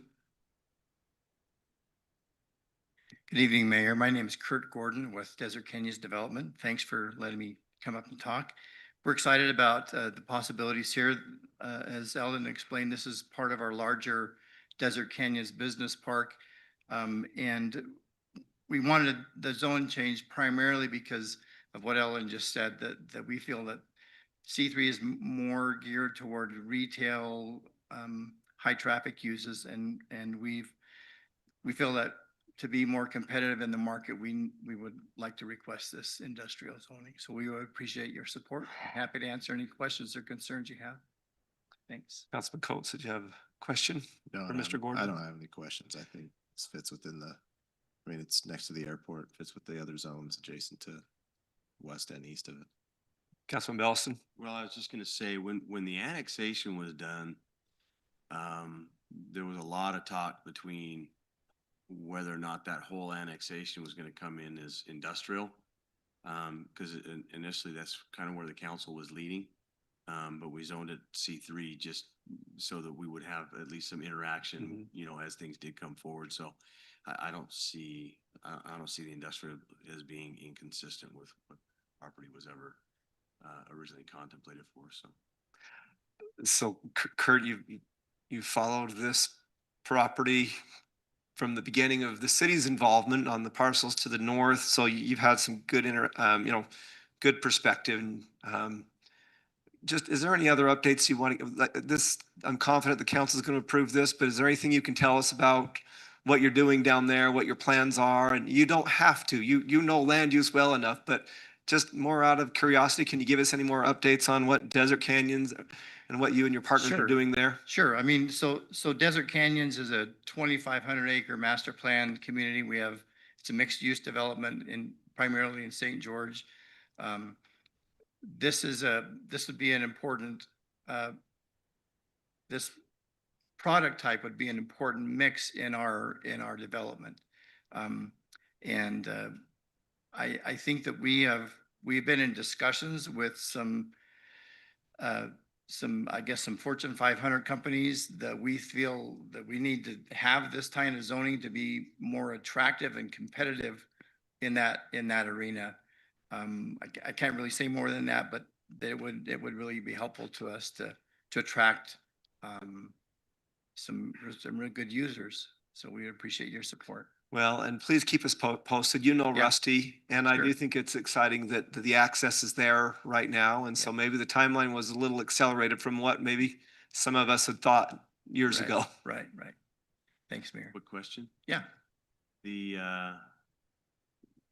future roadway connection that you're showing right there, Yes. that it looked like the infrastructure's already in and it's pretty much graded and road based now. Yeah, we've actually been partnering with the developer to our east on the construction of that road. We paid Mhm. significant portions of that. We have to take the rest of the construction drawings have been approved by the city. And yeah, we'll be intending to push that road through and do construction. I also want to say that we're preparing a preliminary plat for this Wonderful. as well. We don't quite have that ready, but we intend to submit a preliminary plat, which will help us with the construction and tie in that road to the airport park. Time frame on when that road would tie in? I think within the next year. But like you say, it's pretty much halfway done. All the subsurface work is done. It's just the surface improvements. There, they just got it roped off. Yeah, yeah. Oh, okay, just curious. Thank you. You know, Councilman Belliston is a bit of an airport junkie and a bit of a development junkie, so this is right up his alley. Is there someone who would like to make a motion on this item if there is no further discussion? I'll make a motion that we approve zone change Z-26-08 from C3 to I1 located at Ara Parkway and Hill and Williams Drive. I have a motion by Councilman Coates. Is there a second? I'll second that. Second by my airport and development junkie, Councilman Ballaston. I'm sorry for these roll calls, everyone. I know it's a lot, but I think we're starting with Councilmember Belliston, Casperson, Ivy, Coates, Henderson. That's approved 5-0. Thank you, Kurt. It's nice to see you. And our last item of this ordinances section is item 7G. This is consideration to approve an ordinance for general plan amendment G-25-07 from very low VLD, very low density and low density to low density, medium density and community commercial located at Antigua Lane and George Washington Boulevard. On this, as the others, the public hearings occurred at the Planning Commission level, and the City Council is aware of that feedback that has come. Community Development Director Eldon Gibb will present to the council on this one. So here's the location here, Antigua Lane and George Washington Boulevard. This first exhibit here, the red, the applicant's asking to change approximately 5.38 acres of neighborhood commercial to CCOM. And then just the darker red or to the north there, change approximately 4.38 acres of low density to CCOM for a total of 9.76 acres of commercial. So just asking to expand that commercial there. This next exhibit, the applicant's asking to change approximately 1.43 acres of low density to medium density and 2.39 acres of very low density to medium density for a total of 3.82 acres.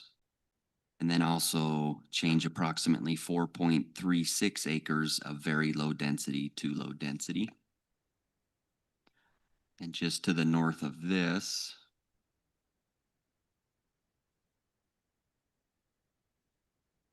the applicant's proposing to change approximately 4.36 acres of very low density to low density, which creates a buffering, tapering, a gradual effect from the very low density to the proposed community commercial there.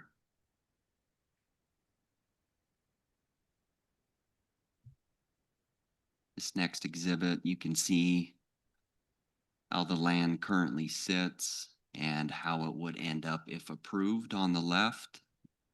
Current general plans on the right. Low density carries a 3-to-4 density per unit acre ratio and allows for the R110 and larger zoning designation. And that's on the left-hand side, that's the yellow area to the north. Medium density, which is the orange area or the middle section, carries a 4.5 to 6 density unit per acre ratio and allows the R2, R16, and larger zoning designations. And then the CCOM area is considered medium scale commercial, intended to provide day-to-day commodities for surrounding residential uses. And this area allows the AP, C1, and C2 zoning designations. The surrounding general plan land use designations are very low density to the north and west, low density and not yet determined to the west, CCOM to the south and not yet determined, and very low density to the east. Staff has reviewed the requested change and is comfortable with the proposal as it feathers the existing uses of very low density into the proposed CCOM areas. Furthermore, staff feels that Antigua Lane will help transition between the existing residential and commercial uses, kind of create a natural barrier between the two. The Planning Commission has reviewed this request and they unanimously recommended denial of this proposal. And that was due to the size and type of existing commercial currently shown on the general plan being sufficient at this time. The Planning Commission also had concern that the commercial footprint and type, if the commercial footprint were expanded, the transition from very low density to the CCOM would be minimal. That concludes staff report. I'm happy to answer any questions you may have at this time. Council, what questions do you have for staff?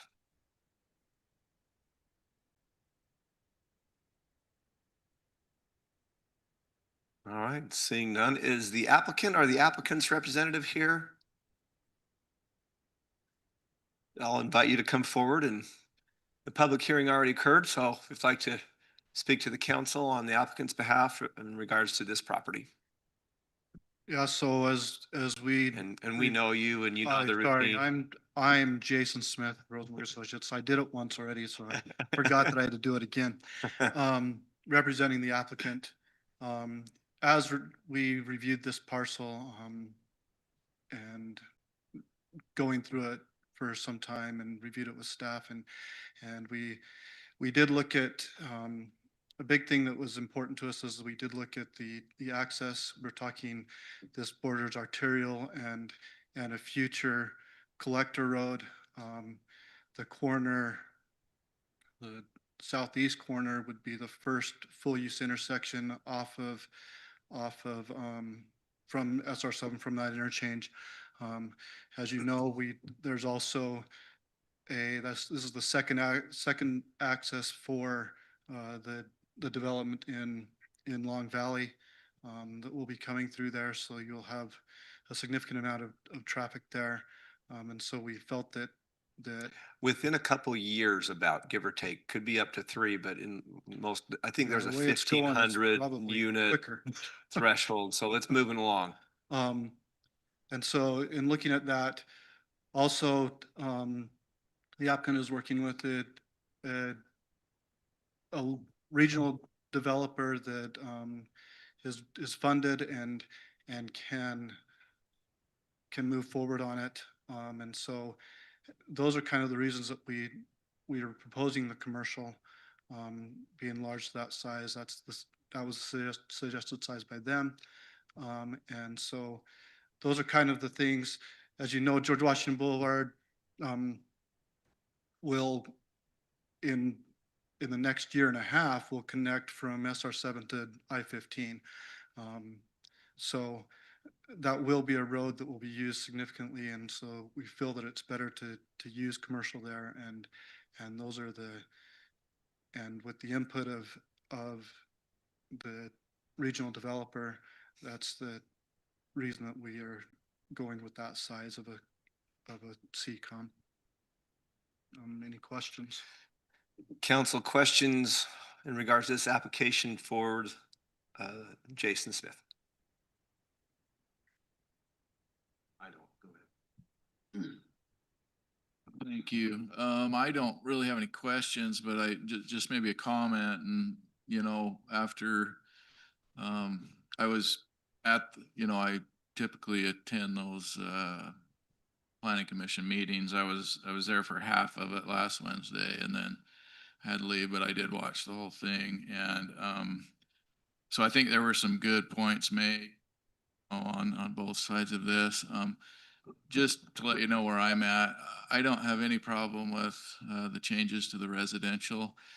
I tend to kind of come down in agreement with the outcome of what the planning commission talked about. They talked about not really any compelling reason point to change the general plan and to move commercial, up that far into the residential. So I tend to kind of agree with the conclusion that they came up with. So, but the residential stuff, I don't have any issues with making those changes. So.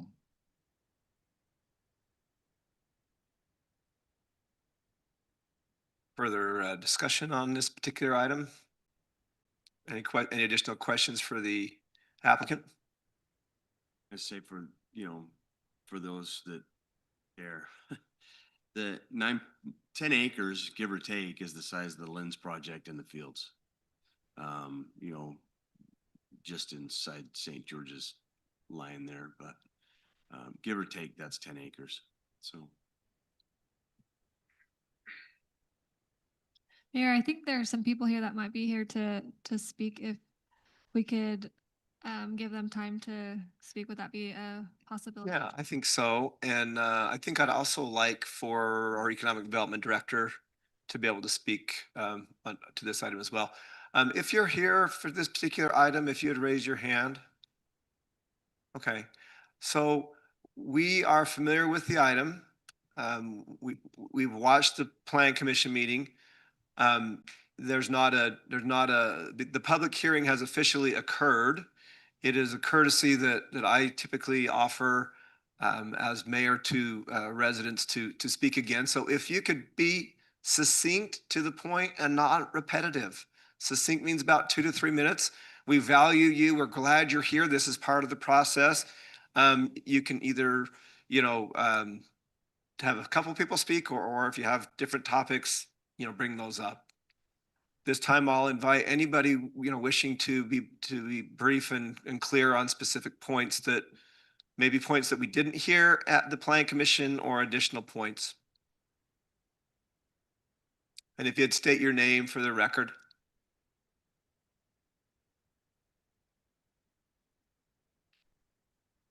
My name is Frank Linhart, and I live off Galilee Way, that just immediately adjacent to this property.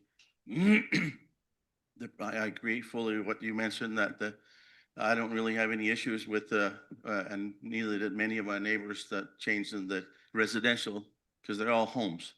But expanding the commercial into goes against every planning principle that I've ever been involved with. I've spent many years on planning commission in Hurricane and mayor in Apple Valley, and budding commercial right next to it, and that type of commercial right next to it goes against every principle I know of, and I certainly wouldn't want to live right next to that if that happened. And we appreciate you be considerate of that.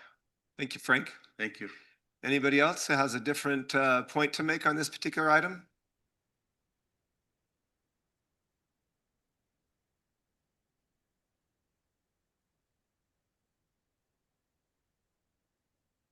Hello, everybody. I'm Ryan Taylor. I live on Noble Drive, just down at the end of Galilee.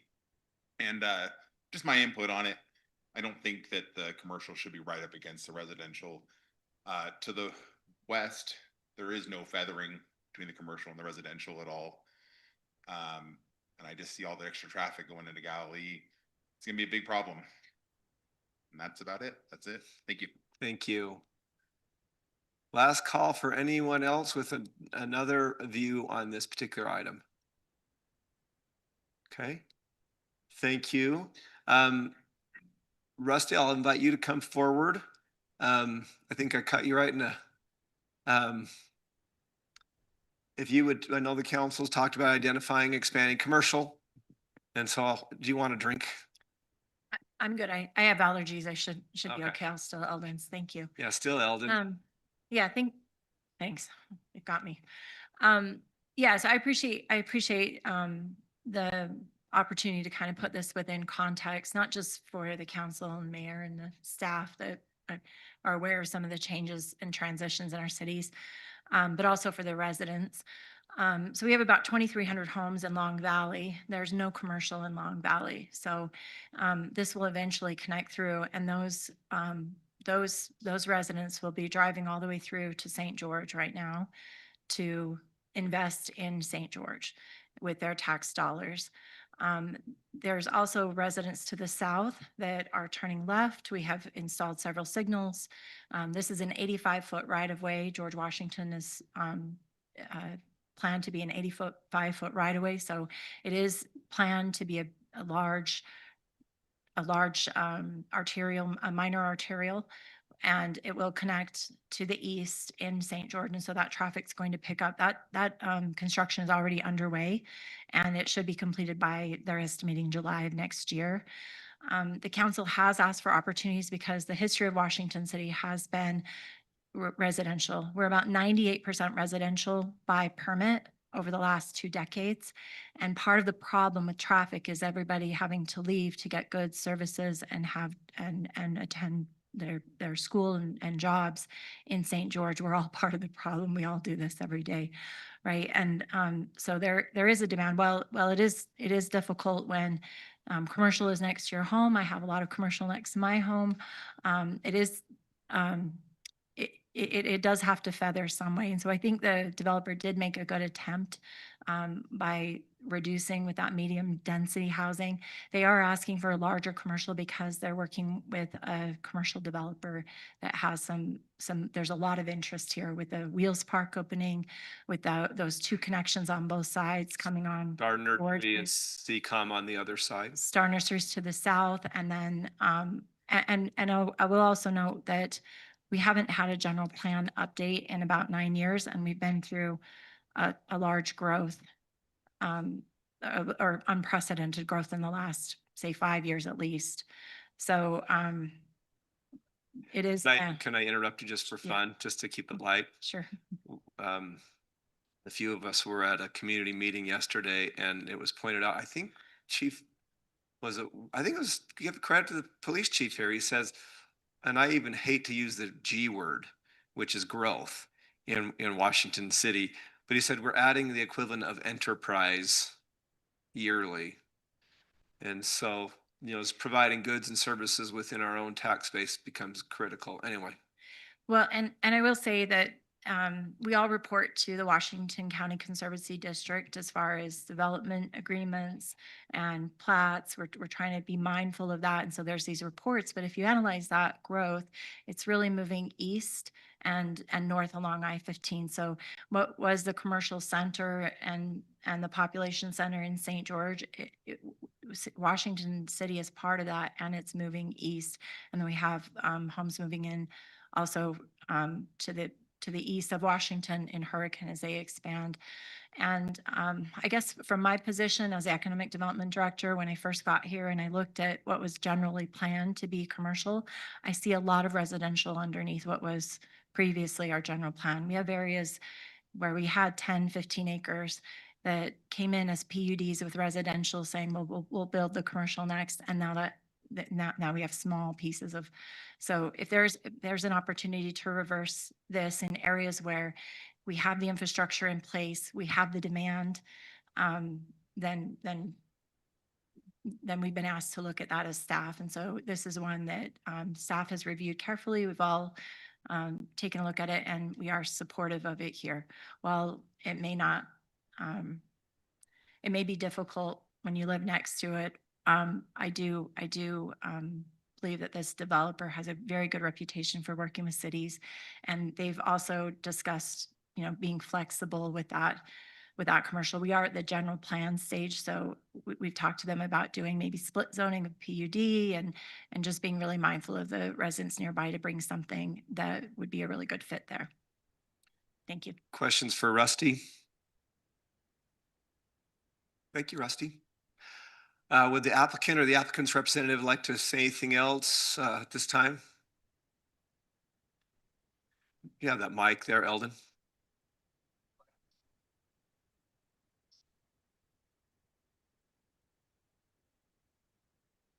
You know, you should have been here earlier. Our mic was going crazy at the beginning of our workshop meeting. And if you just remind us your name for the record. So my name is Lance Richards. That's what I I thought, okay. represent the Sharma family, who are the owners of the property. Okay. I just want to kind of reiterate what Rusty I forget my engineer's name already. Jason Smith. Yeah, Jason came up and said, but anyway, we believe that the George Washington Parkway Boulevard is designed and projected to accommodate much more traffic than over the next years has been reiterated, but that also enough that it doesn't really justify to have just neighborhood commercial on a corner. There, we believe that the future projections justify a larger development of the nature we're proposing. And then also with all the development to the east that's coming down from the D.R. Horton and the 2,300 homes, and to be able to provide the service commercial, which the developer we're working hand in hand with has their own following of service commercial. And again, they're very well funded and have a good reputation, as Rusty said, working with cities and working through issues and provide they've been in business for over 50 years and provide very quality developments. And so, yeah, and then just being bordered by the 3 streets and the collector and the other arterial, then, we believe is a justification for the expansion of the site, which the developers requested this size. Any questions for the applicant? Thank you, Lance. Thank you. All right, council, at this time I do have another question for Eldon. This is a general plan application, general plan amendment. So obviously we're not getting too deep into the end uses. Is it appropriate if the council so desires to consider a PUD general plan, PUDC general plan designation that might bridge the gap or not? On a general plan land use perspective, I would like to stay away from that if we could. If we identify the neighborhood commercial or CCOM, that then identifies the type of uses that could then follow and channel into a PUDC zoning, which we could then get specific. It'd be easier for staff to navigate if we stayed out of the general plan PUDs, because then we don't quite know the type of uses that the council is on board with. So that would be my recommendation. Okay. So you have the neighborhood commercial versus the community commercial. Correct. Councilman Belliston. So the challenge you have in doing PUDs on commercial is, if you're doing a PUD for residential, it's easy to say, well, I'm going to build a house here and a house here and a house here and a house here. But commercial is so end user specific that it makes it really challenging unless you have all of the end users assembled before you go do the design. And the way the PUD rules are is you pretty much have to have the design to come in on the front end to even be able to go move forward and seek those end users. So I think on commercial, it really is better to try to stick to straight zoning if at all possible. Now, certainly if somebody has a project they want to bring in as a PUD, great. But especially on a 10-acre site like this, I just don't, it's so hard to try to cut and dice it for different end users that are going to be that dramatically different from each other. Is there anything that you don't have to, but is there anything you'd like to say about end user at this time? I know that's, you do not have to answer that, Lance, but grab the mic there.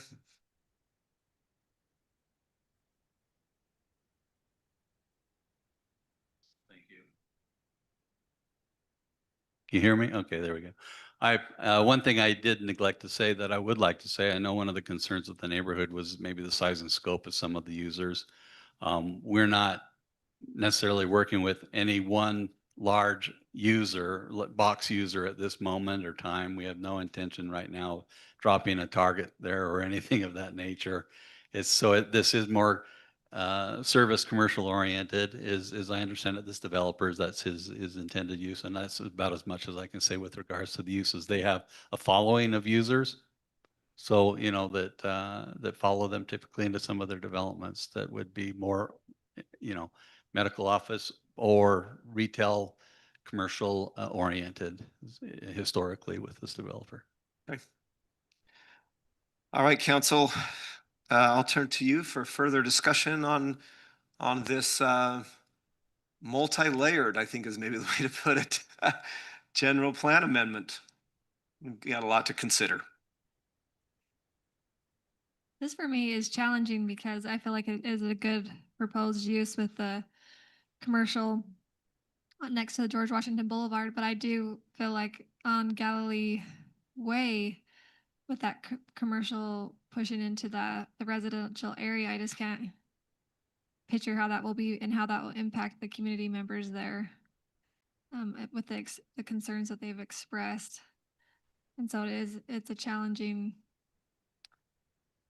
So decision. on Galilee Way, you would have in this proposal medium density, so you would have homes backing the community commercial and fronting Galilee. The corner would, a double frontage lot. Yes, I assume they Other would. than the corner. Correct. Yeah, they'd front Galloway. You're correct in that.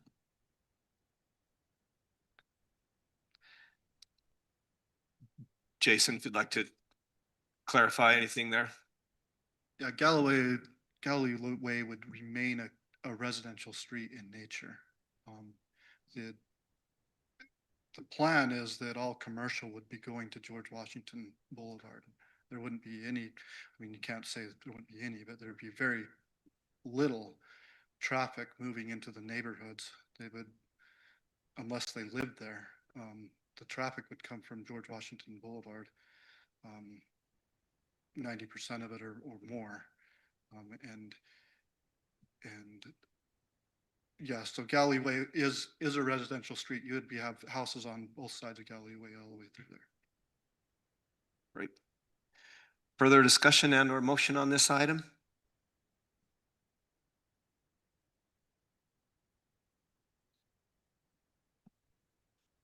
Mayor, I'll make a motion.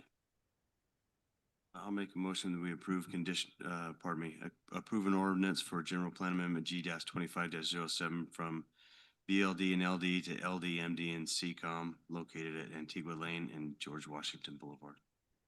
You've heard the motion by Councilman Belliston. Is there a second?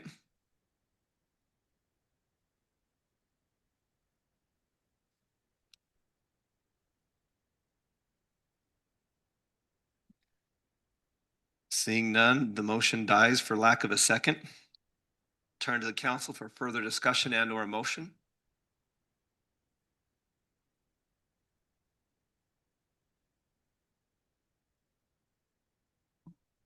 I'm gonna ask a question to staff, and and I don't know if this is right, because my app doesn't always update, but it looks like the same property owners own a piece to the west as well. Is that correct? Or at least one of them? The one to the north, you are correct. There's two pieces here. This is the piece that they currently own. So there's no intention to general plan that right now at all? You're asking about the one to the west that's not general planned? It's not yet. That is a different owner. There's an attorney in town. Well, no, I'm not saying, I'm not looking at the county website, but it looks like Capital Funding LTD owns like Square. Maybe I'm wrong. Sorry, Jason Smith again. Yes, there are two parcels there. So the parcel that abuts George Washington is not capital funding. The other is basically the extension of the road that is there now, and the intention now is to leave that as residential. But it's not part of this application, I understand. Yeah, it's not part of the application, but the intention is to leave it as residential. If we need to cul-de-sac it or so that we don't have through traffic going there, I don't think that the applicant. I guess I might speaking out of turn, but I don't think the applicant would be opposed to that. And we're not talking. Oh, where that is? It's on the, Need to cause more I just, discussion, but I just noticed that it was owned by the same owners, and the reason for my discussion is because it was asked. I mean, the reason why the thing I'm struggling with is what Councilwoman Casperson brought up, is the commercial extending so far north. So is there another way to get the 10 acres and not go so far north? Because I think that seems to be some of the concern, is how far north the commercial is. So, and I don't know the footprint of I don't think we've been shown that, but I'm just trying to come to a solution. Is there a different way that affects that? And then also the feathering effect we always like to do between commercial, but at some point you have to transition, I believe. I mean, my No, house I- has commercial right behind it, and it's gonna be I'm an R18, and it's gonna be right behind is commercial, so there's no real feathering there, it just transitions. But that one's been general plan that way since I bought my house 10 years ago too, so that's why I'm trying to find a compromise. If I'm struggling with how far it's going north, especially past that property line that kind of shows the back of the lots on Galilee Way.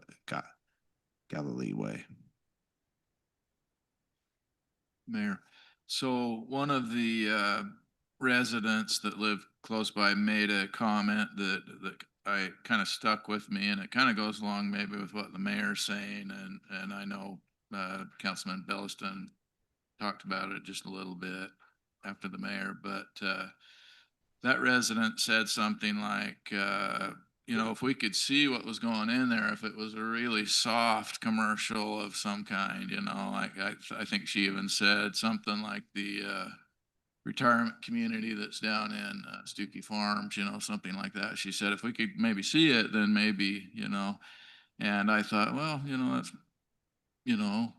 there's something to be said for that. It's just a little bit of the unknown being pushed so far north into that neighborhood. And I think that's kind of what the planning commission, as they had their discussion, I think I kind of felt kind of like that, it's like, why is it getting pushed so far north? So, if you were to come in and say, okay, it's gonna be, this kind of commercial, and it was really soft, and the neighbors were like, okay, yeah, it's not too bad, then, maybe it's something I would consider more, but at this point, I'm kind of tend to agree with the planning commission. There's not really been a compelling reason to, and I want commercial just like, because it pays the bill, but sometimes, when we're looking at a specific property, is it the right thing? Is it not? I'm just tending to agree with the planning commission on this, So I have a question for Eldon, and maybe, so say, just hypothetically, that we left the neighborhood commercial. I'm not opposed to switching it to CCOM. I don't think that's a problem in my mind. It's just how far you go. If you left that, kept the rest that medium density and then low density, but then they came in with a PUDC / and PUDR and did the whole thing as a PUD, and those boundaries kind of shifted with that. Can they do that, or does it get held right at the commercial? General plan, it's a bubble. It's approximate.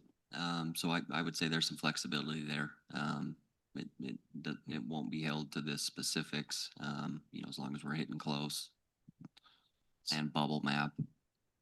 See, I'm more inclined to be opposed to that. Is okay, leave the boundary where it is says neighborhood commercial now, change it to CCOM, do the rest medium density and then low density. And then if they want to propose more commercial, show us your plan.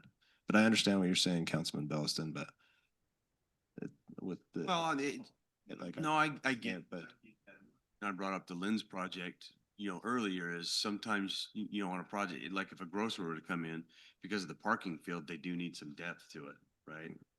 Shallow it up. Don't disagree with you.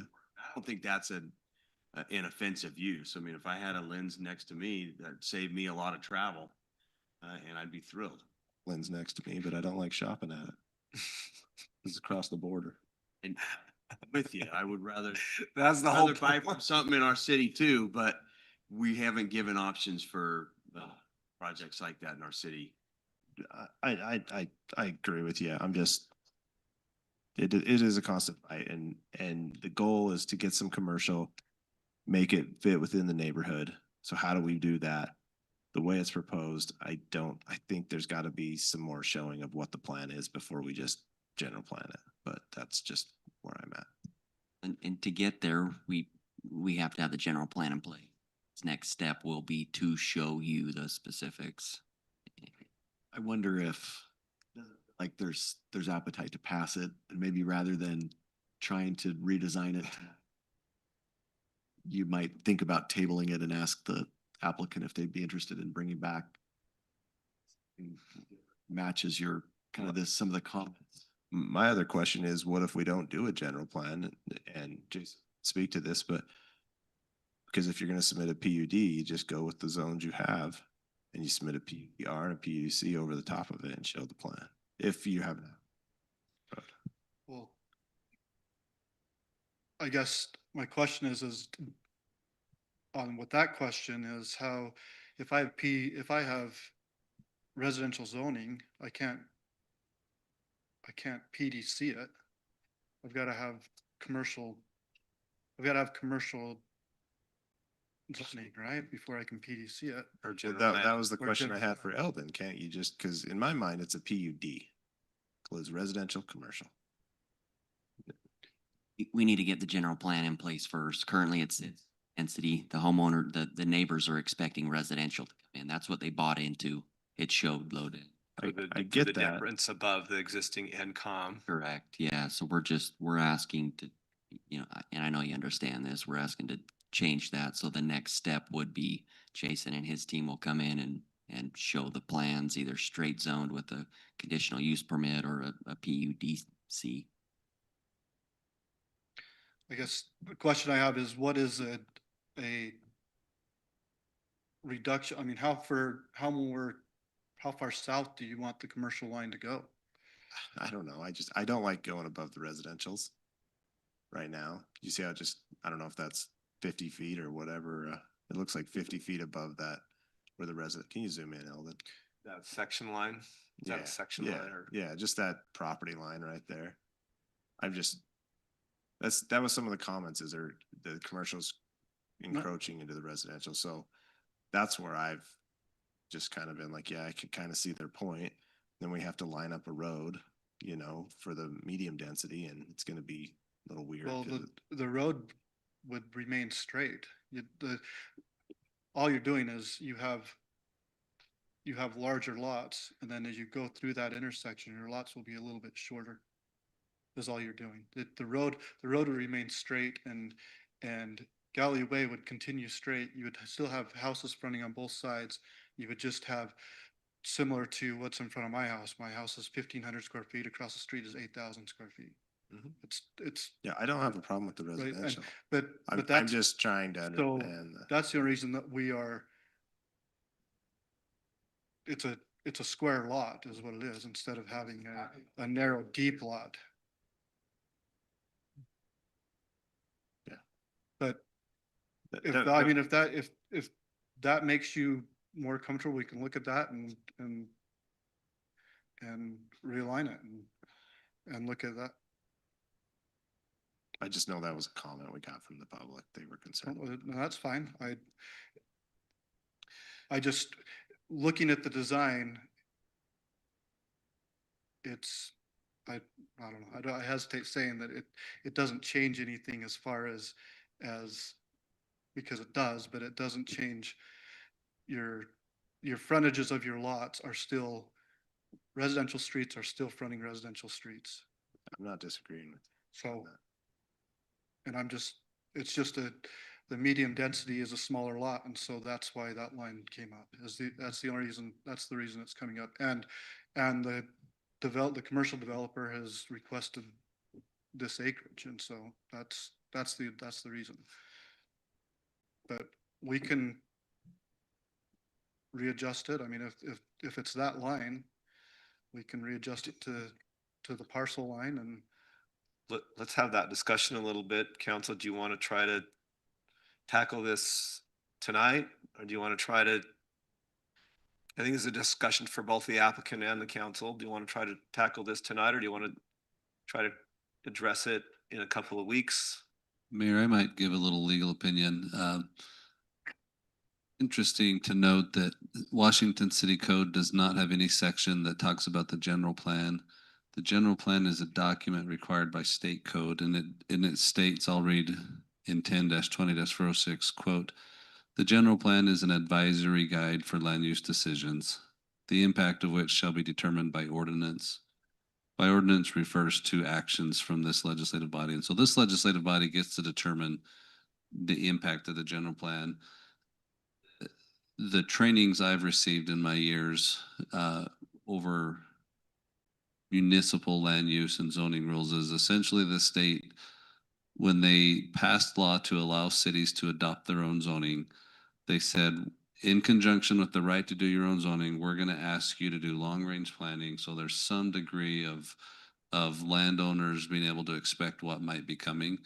But it's not, I've never been trained that the intent of the general plan is to set hard and fast lines as to what it's going to be in the future, and that those type of decisions are really what the legislative body's role is towards the landowners and the citizens, is to help decide, where those lines should be and how. And so I think you could pass a general plan amendment tonight and have a comment in that motion, say, but depending on the use and the zoning application, we reserve the right to adjust these lines in places that might make more sense once we have an idea as to what's coming in. Room within the state law and the definition of a general plan for the council to reserve some space there to maybe suggest that lines change at the zoning level based on what's coming in. I haven't given that legal opinion very often, but in this case, it feels like there's enough lines and close enough, variances that maybe that would be something that could help the council find some comfort for a motion tonight.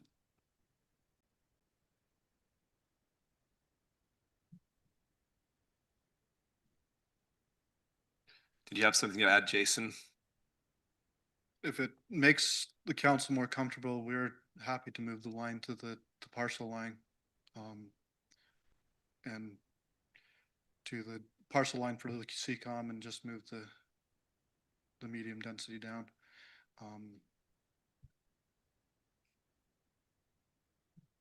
Yeah. That would make it so that only the property owner would be the only person that abuts his own the commercial. There wouldn't be any. So the awkward silence is killing me. So I'm ready to make a second motion. I'd make a motion that we approve an ordinance for the general plan amendment G-25-07 from VLD and LD to LD, MD, and CCOM located at Antigua Lane and George Washington Boulevard. If we move the north NCOM line down to the property line. CCOM. That's what I meant, CCOM, down to that north property line. You have a motion on the table by Councilman Belliston. Is there a second? I'll second it. Second by Councilman Coates. We'll go roll call. I'm going to change it up on you guys, beginning with Councilmember Ivy, Casperson, Aye. Belliston, Henderson, Coates. Aye. That is approved on a vote of 4-1, modified as described. The next item of business, and then we'll take a brief recess, is item 8A. This is a conditional use permit. This is consideration to approve conditional use permit C-26-03 for an off-premise sign located at approximately 550 East Buena Vista Boulevard. Washington City is the applicant. Community Development Director Eldon Gibb will present, only because the Planning Commission, rather than approve it, recommended approval to the council. So here you go, guys. Thank you, Mayor. Off-premise signs are allowed in C3 zoning. This was currently approved earlier tonight into the C3 zoning designation, and Washington City is asking to make modifications to this sign here. It's how it currently sits, and this is what it would end up looking like. You can see that there is a V That type. game's tonight. That exact image may not be on the board. No, the Eldon. Messi's and Sandy tonight playing. Good timing. I know, we should be up watching the football game. You can see there the V-type display to position the face of the sign towards I-15. The height is a maximum of 50 foot and digitizing the display up to 672 square feet.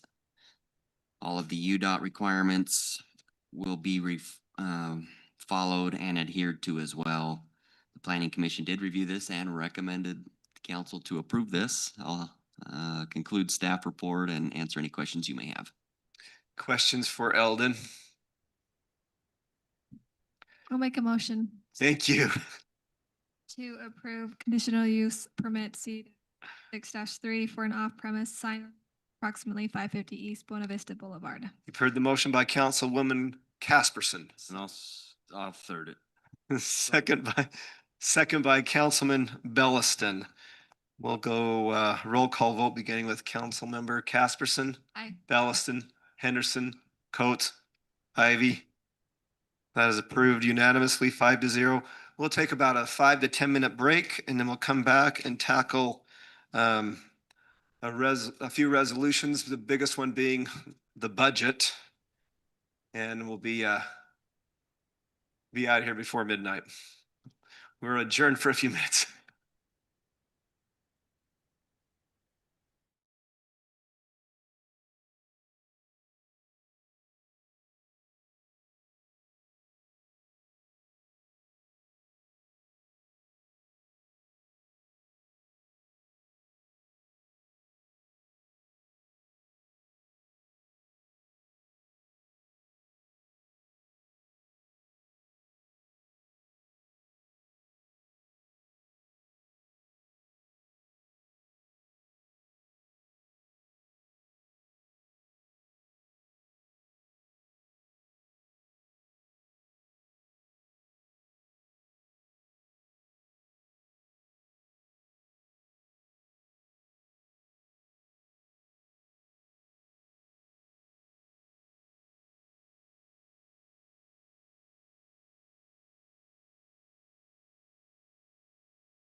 Put it that way.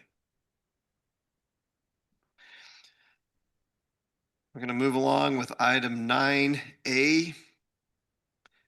This is consideration to approve a resolution accepting the 2026-2027 tentative budget for Washington City and setting the public hearing date. Finance Director, Brian Brown. Thank you, Mayor and Council. So this year is our first year in our new system. And with the budget system, most of the reports you see in this presentation were created from our new system. The sad news with that is I don't have any big scary spreadsheets that will break or not work. But the good thing about that is we are more efficient with this new system. We do start the capital budgets in November and the operating budgets in January. And with the capital budgets, we ask the departments to bring projects that they're only 80% certain that they will complete. And also with this budget, we estimate that the building permits will be 730, 219 north of the river and 511 south. In this budget, we are also, there is an increase for health premiums of 4.6%. But with the rebate that we receive, it's actually a net of actual increase of 2.4%. And then the other thing we usually present with the budget is the percent coverage for the community center and golf course. The 5-year average for the golf course is 67% of percent coverage. In 2025, they were 63. They covered 63.4% of their expenses. And in the golf course, the 5-year average is 122%. Excuse me, 105%. And this last year, they're at 122%. Just to briefly go over our population here, this graph shows the population and the percent change of population, also the building permits. The highest year you see on there was in 2021-22, and we did about 923 permits, and this year we're right on track to do about the same. These are all high level reports. So just a summary of the budget. The current budget is 139 million, and the tentative budget for next year is 136 million, and the general fund makes about 25% of that budget. And the capital outlay in the tentative budget is 49 million. Some of the projects included there are the Canal Trail, Mill Creek Trail, Pineview Trail. There's some projects for storm drain, and Power is doing the Grapevine sub and the AMI meters. So those are some of the key projects included in this budget. Ryan, I see a 0.1% capital project for public safety. That is their debts. I'd have to look at that. That's okay. I'm just being a smart aleck. 0.1%. It's actually probably vehicles. That's what that is. Okay. Because they do budget for vehicles and new equipment. And those are capital expenditures. That's to replace that Mustang with a brand new Mustang. So kind of just to jump in the general fund, you can see here's the general fund revenue and expenses. With next year's budget, the property tax we estimate to increase by 6% and sales tax by 19%. And as far as expenses go, the big expense down in that line item was capital outlay, and that's for some items when you take care of City Hall and also for IT. Now, this graph shows a breakout of the enterprise funds. The enterprise funds act like businesses. They collect user fees instead of rather rely on taxes. So the enterprise funds are water, sewer, power, and electric, and here you can see their revenues and expenses for this budget. And also, part of the budget, we do budget for RAP tax items. And so here's a summary of all the RAP tax items budgeted for next year. As I mentioned, healthcare and costs are up 4.6%. So that's about $175,000. We did receive a rebate of $83,000 this last year. So with that $83,000, the net increase will be $91,000. That's where we get the overall increase of the 2.4%. So kind of the next steps with the budget, right here, we're setting a tentative budget. The next step will be to have a public hearing on the 13th and then adopt the budget on the 27th. Does anyone have any questions regarding the tentative budget?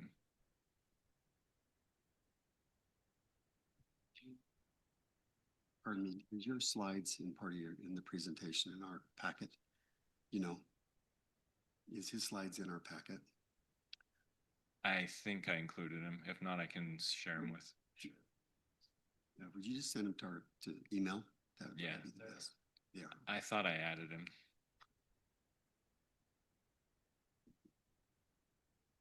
Okay, thank you. We got it. All right, council, we had the budget meeting last work session. We went through these same slides.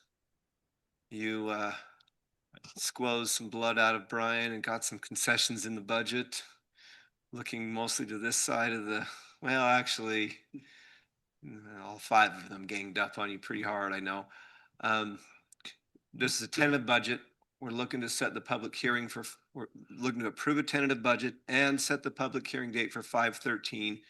This is a time if there are other things you want to address, but it's not your last opportunity. As you know, you all went through this budget process at least 3 or 4 times or more.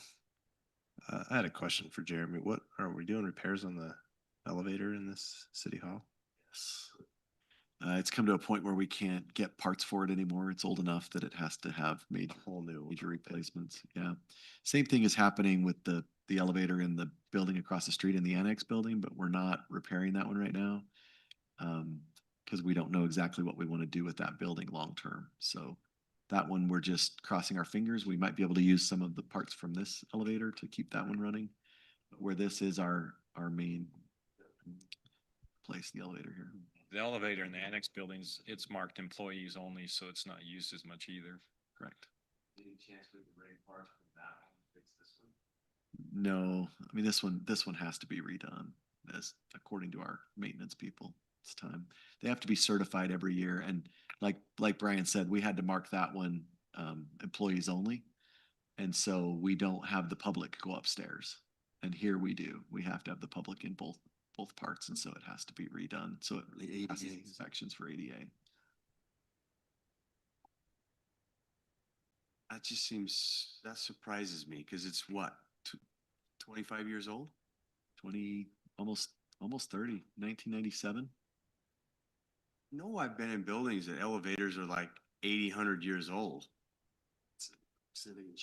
Yeah, I think at some point the parts have to be replaced in them. Though. I don't think they last 100 years without replacing parts. You may need to go ride this one. It feels its age.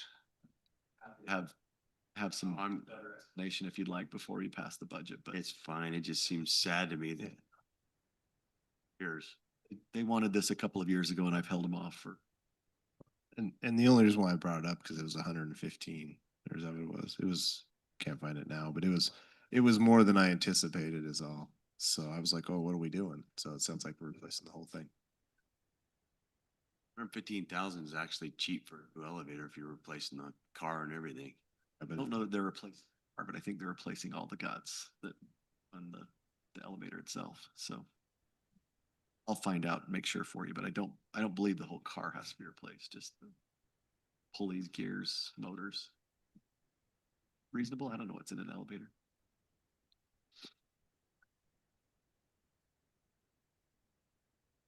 Council, is there further discussion on the tentative budget? If not, I'll look for a motion to approve the tentative budget and set the public hearing date for May 13th. Second. I have a motion by Councilman Belliston, second by Councilman Coates. It's a resolution. So we'll go roll call vote beginning with Councilmember Belliston, Henderson, Coates, Ivy, Casterson. Aye.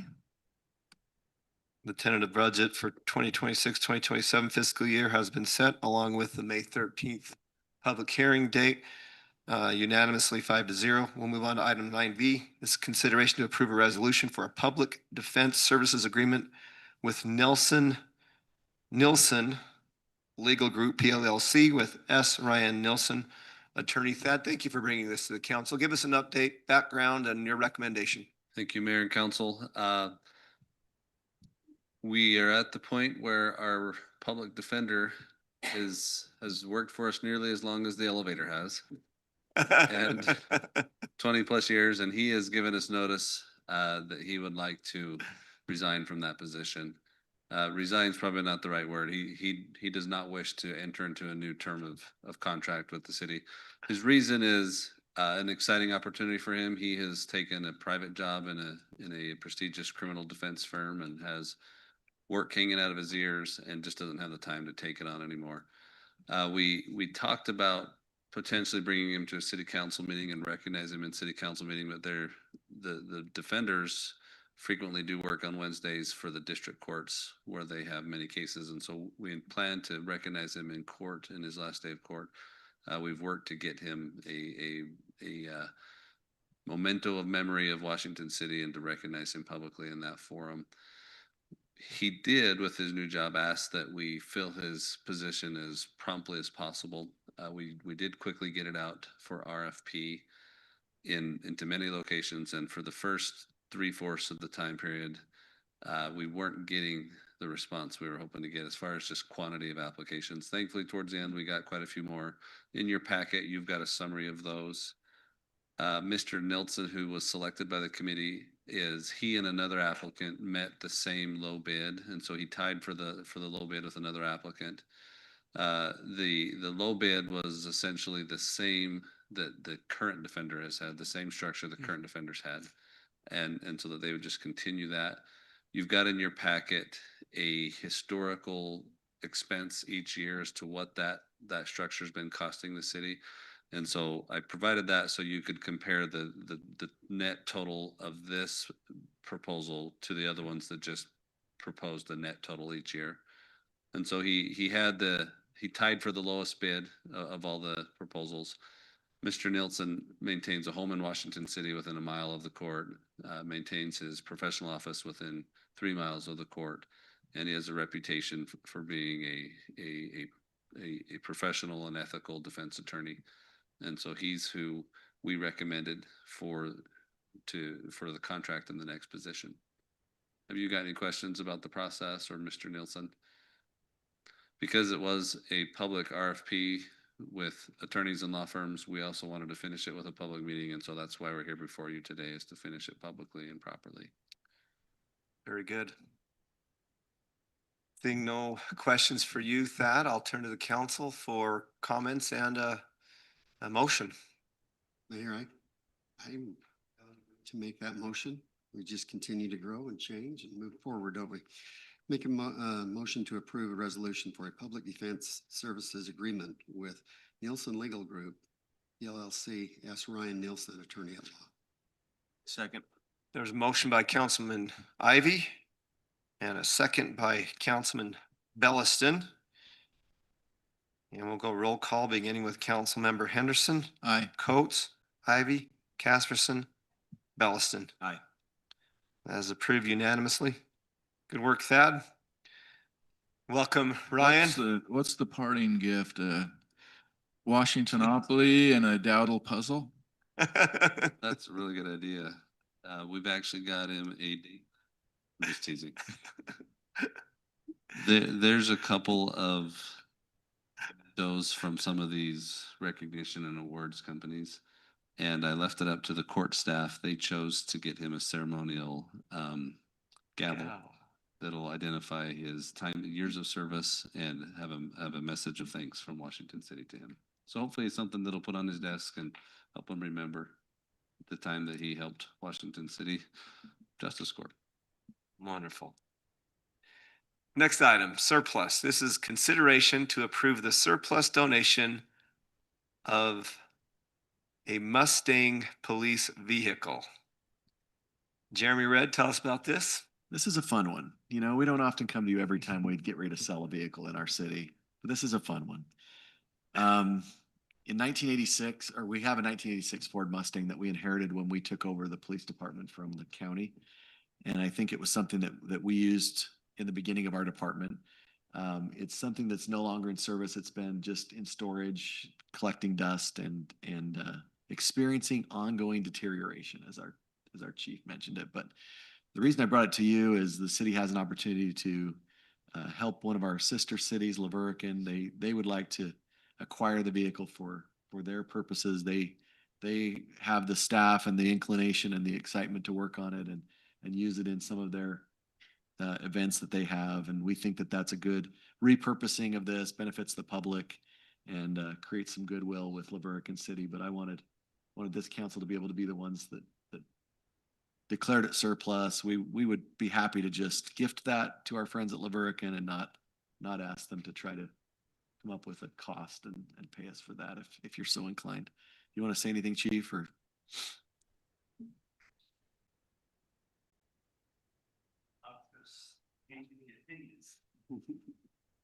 But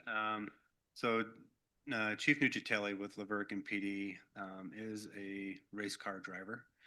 And he also, their PD along with their city do an annual car show that includes the youth and different supporters and different things with car enthusiasts. And the Mustang has been part of our, we've never used it I have pulled some people over in it. Officially? Yeah. Okay. Not in a Camaro because you couldn't catch it. Yeah, well, maybe we need to put them on the line. I did, there is a little bit of a story because we would use it in PR events, so the parades and everything else. And I do remember one time I was in the parade with it coming down Telegraph. And of course, there's a little bit of a, it's an old race car, right? It's Mustang, and people want to hear those tires spin a little bit. And so I gave it to him one time, and then I was reprimanded by Chief Keith. He says, "Don't ever do that again." Well, that was a citizen asking that time, but then our previous mayor was asking me the next time. Okay. In the next parade I took it through, and I did that again. And I was like, the mayor wanted it. So I had to oblige, right? But recently it's just been sitting in the parking lot. I thought we could get some more use out of it, but now it's just got some engine problems and stuff where Chief Nucitelli is kind of a mechanic on that side of stuff as well. So I think it would be a good benefit for them. So I don't know if you guys recall, but when I did the remodel over the grand opening over at Zion Harley, they brought out a Fox Body Mustang cop car. It was a former cop car that they had turned into a drift car, and they had that going like crazy over there. So I imagine this is what Chief's gonna do over there in Laverican. I'm sure he has some restraint from his city officials as what he can do with it, but I'm sure there's a lot of enthusiasts that do want it because it is that nostalgic race car. When I saw that video, I texted Chief Williams because I was afraid that was our car doing that. So Well, I thought it was too. I think he's learned his lesson by now. So it's one of those Unless it's been 80s. there asking. It's one of those 80s body styles that's forgettable, right? But it's got a big motor. Is that what it is? It's got the 5.0 liter in it. So it's the 86. On 87, they changed the body style to the fastback, which that's what I wish it was. If it was a fastback, then we would be keeping it. But it's that Fox body style, so it's like, yeah, we can part with it. We've had it long enough. So Do they change out the WCPD decal? so right now it says police in Washington City, but I think before we make any exchange, we would remove all the Washington City logos on it. So. What do you think, council? Can I ask a quick question? course. So I know we had our own police force when Chief Chandler was the chief, Brent Chandler. And then we went to county. When did we change from Chief Chandler to the county? Do you have any idea? Was it around 88 or? I don't know the exact dates, but even in between there, we had a part-time public safety department that did court, and they would, if you know Rulon Jones, Nate Brooksby was part of that part-time force at the time, and so Just to make Councilman Henderson feel old, I was 6 when that happened. Just remember getting chased by You were 16. Chief Chandler, and I had to hide in the bushes downtown here somewhere to get away from him at midnight. So I probably shouldn't say that. Never, no kids. I never did that. There's a picture of it with the older decals. So those aren't the current decals on it. I did update it because I thought, again, being a Mustang, our school mascots are Mustangs. I thought we could really do something with this, and it just never. So part of one of the projects I had as a patrol officer, I can't remember. So it's got a different light bar on it, the different wheels. We do have the original wheels still down at the city yard, but I took it on as a project to get it because it was sitting over at our old building and it didn't run, it didn't do anything. So I took it on as a project as a PR car and got new wheels on it. Like TuneX actually did the engine work to get it all running again. Rulon Jones updated the lights and stuff on it so we could use it through parades and everything. So I've spent some time with the car, but I think they'll spend some more quality time with it. So Thanks, Chief. you're welcome. Who would like to make that motion? I'll make a motion to deny the, Show that picture again. Where'd it go? I'll make a motion to approve the surplus donation of the Mustang police vehicle. With the condition that I guess it's not driving right now, is it? So.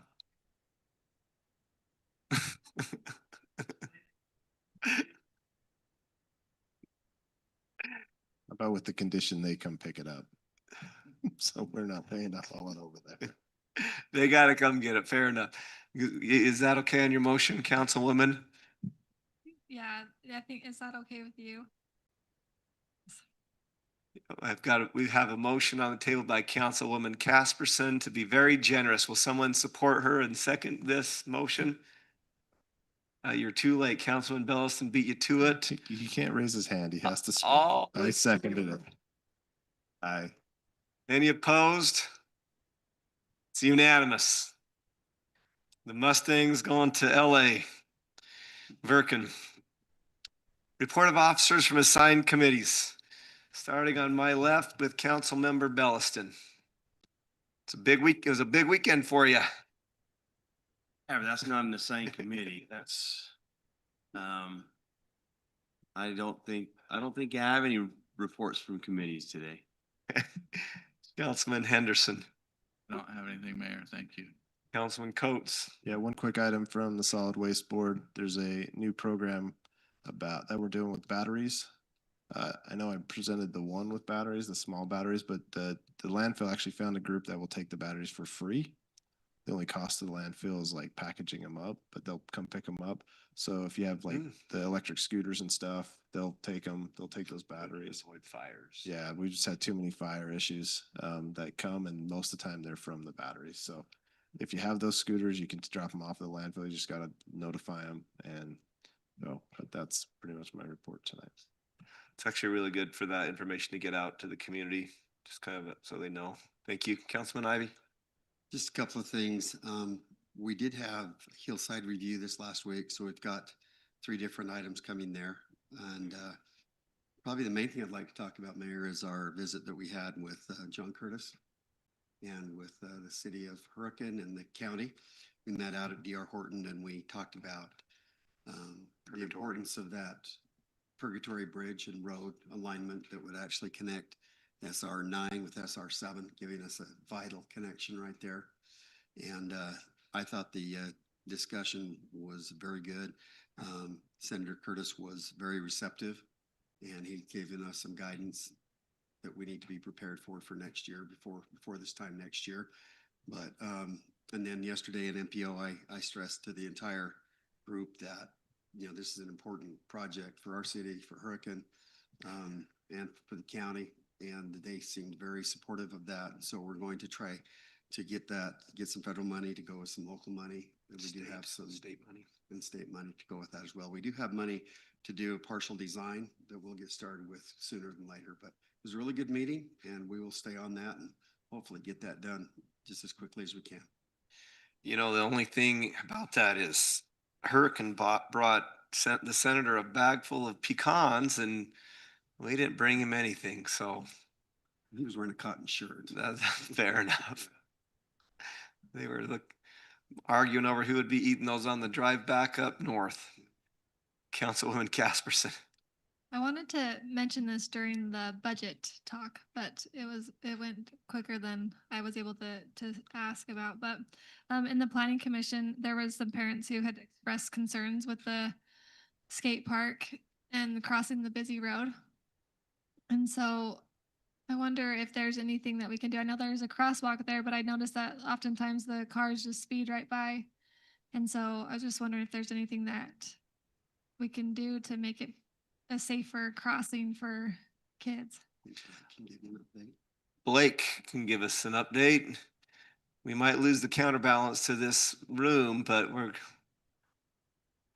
if you could give us, respond to that to Councilman Casperson, and then also, I know in our capital budget, we've got 5 traffic signals planned. If you could just talk to those as well. Okay. Or some of those as you remember. Just left my, phone that had all those listed, but. I got it. I sent that to you the Yeah. other day. So you're talking at Wheels Park. So we did paint a crosswalk across there. And we put the crosswalk signs, up, as well as put in the no parking on the one side of the street so that the sight distance would be better through there. But that's right now, that's about really all that we have. Have you seen other cities where they've done lights? And what is your perspective about the signs that have the lights? You're talking the crosswalk signs that flash when they push the Uh-huh, buttons. yes. They are used in various locations. They're tough with a 5-lane road. It's kind of, you need something, people see something on the side, but with that big of a road, it poses some concerns. You may have to do, if you had to do a crosswalk with flashing lights, you'd probably have to do the larger overhead ones like they have, like Utah Tech on, I think it's First or South, where they push a button. And so they're, probably, that would cost probably close to, $250,000 to put in. But that's a possibility. I think we'd have to look at the warrants and see how many people are really crossing there. It seems like a lot of people are driving in, but I don't know if there's a lot of people crossing right there yet. That's something that we can do the studies and see if they warrant that type of action. I think that's an answer, and it's sometimes a hard answer for parents and residents. We get the same question on Main Street. Can't we put crossing signals on every one of the Main Street crossings? And really, it warrants it depending on how many people are crossing the road. And I recognize that everybody is precious and important, but if you don't have very many people crossing, it doesn't warrant it, and it actually makes it less safe for everybody. And so we tend to stick to those warrants pretty carefully, and we can watch that. The other thing that will help that is someday there will be a light at one of those intersections, and that will help break the traffic so that then the kids can cross the road too. But yeah, it's always a tough one because everywhere a kid crosses a 5-lane road, it can be dangerous. I think in that regard, given how many kids are at that place down there and the fact that kids don't think to look both ways, and people get texting on their phone and doing screwball things like that. I just see that intersection as being one that we're gonna have to hit pretty quick. It all depends on how many people are actually crossing. You know what I'm saying? I can't say that because people are texting or. Oh, I know. You have to admit, there's a lot of kids that are going to and from that park right now. I will admit tons of things, but I will also say that if we start putting in overhead signals where they're not warranted, we will have 50 tomorrow come in and request them. So we deal with a lot of requests because everybody feels like where their child crosses either to go to grandma's house or go to the park. So we have to make sure that there are actually enough people crossing to justify it so that we have something to say no on the other requests. Understand? So are we to a point where we would start a warrant study, or do we have to, are we at that point or not there yet? I think we're a little bit from that just because we just put in a crosswalk and the signage, but we can certainly monitor it and do a study periodically and see as we're getting, we're gonna, in a month or so, probably start getting to the hotter season and I don't know how that'll affect it. And so we want to be able to find it at the right time, but we, certainly I can have Paul go out and look, our city engineer go and look at and see if he can do an observation for a little bit, and then we can decide if we bring the traffic counters in. And we do have a little problem right now with the traffic counter that we had. It had a camera system as well as a counting system, so that we were counting pedestrians with the camera. So you have to physically sit and watch it. But the software company quit supporting that system, and so we're trying to buy another one right now and get that updated so that we can count the cars and the pedestrians at the same time. What's your thoughts on the orange flags that people carry across the road? You put a are they effective? Is it just a nuisance trying to keep them? It's really, they become, we had these when I was in Brigham City, implemented them and had them for a while. They become difficult because everybody takes them to one side and then don't bring, they sometimes don't come back, and then people take them and throw them off down the road a ways or do other things with them. And so it becomes quite a hard thing that way. And then you also create a false sense that flag will stop a car going 40 miles an hour, because people grab that flag and they think, I've got it. And nobody can. I've watched people in that, they would just boldly just go march out into traffic without looking either way. And so they can be actually create more of a hazard because of that. In all of those cases, it really, even with the lights, people should watch both ways. I mean, that's the thing. And it's hard to get kids sometimes to do that, understand that. But On the east end of the general plan amendment that came through tonight, and George Washington Boulevard, so about halfway from the Wills Park to the Southern Parkway is where the traffic light will be built or planned for.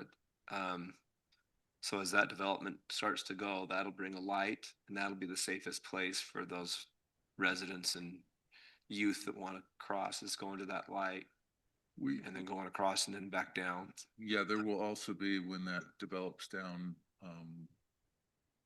by Camino Real, that we've had several things come in there. There will eventually that's probably be right. a light there as On well. Camino and George So Washington. that creates some breaks, and that's important with that as well. But yeah, it is definitely something we'll keep an eye on and do what we can with that. But it's just we try to be careful not to just put them up wherever anybody requests them. Yeah, I appreciate that. I feel like to keep an eye on it would be good, because I have, in the time that I've gone there, I've seen a lot of kids Yeah. scootering, riding their bike. I see kids come and go all the time from there crossing that road, and so just in what I've observed. So Okay. Yeah, we'll definitely keep more of an eye on it. And it's And probably then- always a good idea to remind parents to remind their kids Yeah. to work with them on safety and how to cross and where, and always talk about that, because that's really where I think most of the good can be done, is in parents teaching kids Yeah. those important things, and then hopefully they'll observe them every time. Yeah, I recall growing up, and this isn't to dismiss at all. My parents said, "Yeah, you have the right of way, but the car wins," and so I remember that pretty heavily. But it's a good reminder for all that way, and drivers as well, is to really you're entering an area that there's kids, and you should pay attention to that. The traffic signals that we have. And I'm going to probably miss one or two. But in the next year's budget, we have Harvest Lane and Merrill Road. We have Buena Vista and Brio, excuse me. That's at the Winco. And that's another one where those residents are talking about crossing, you get over to Boilers Park. Yeah, And so that's yeah, the feedback that we've given them, to go to the light when the light's installed, cross safely, and then go to the park.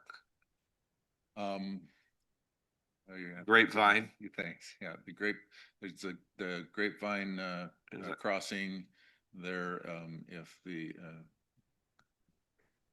big box goes in. It was on the sign in the council meeting. And then is there one on Washington Parkway? And then. Is uh, that, Washington are we Parkway, the taking out the roundabout. we What's taking that? out the roundabout then? What's that? No, I don't think we want Or- to do that. what I did thought you we say? talked about that, not doing that. What, I missed. Grapevine, if the big box goes in, I thought we were still keeping the roundabout. No, the roundabout. Not what we discussed.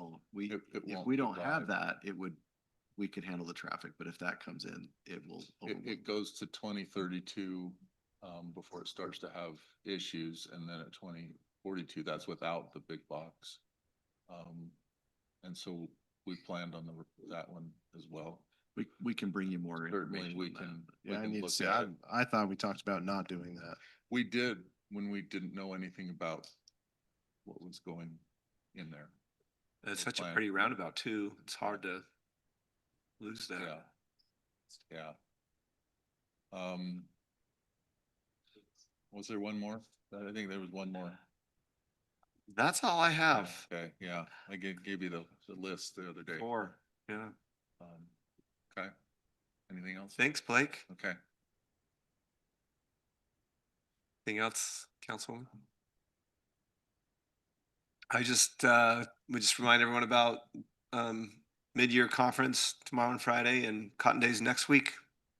Go to the play, get your tickets. Next item, city manager report.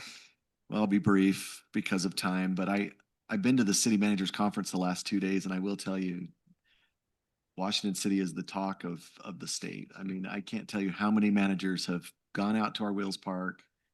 They're amazed by it. Vendors, I mean, it's pretty incredible. So again, just to give you a lot of kudos for that investment in that park. It's something that a lot of people are looking at, and I don't think anyone will be able to replicate it, but they love it and they think it's fantastic. We even got a shout out from St. George City as they were welcoming everybody to the city, and they did appropriately tell everyone that, hey, not everything great down here happens in St. George. You got to go check out Washington's new Wheels Park. So I appreciate John. for They're doing good that. friends. So they are. They're doing a good job, but we're getting a lot of interest from all over the state and the region. So just leave that out there. We do not have a closed session, so I will thank you all for doing the work tonight. This is we put in the work tonight and today, so good job. A call for a motion to adjourn. So, mate. All in favor?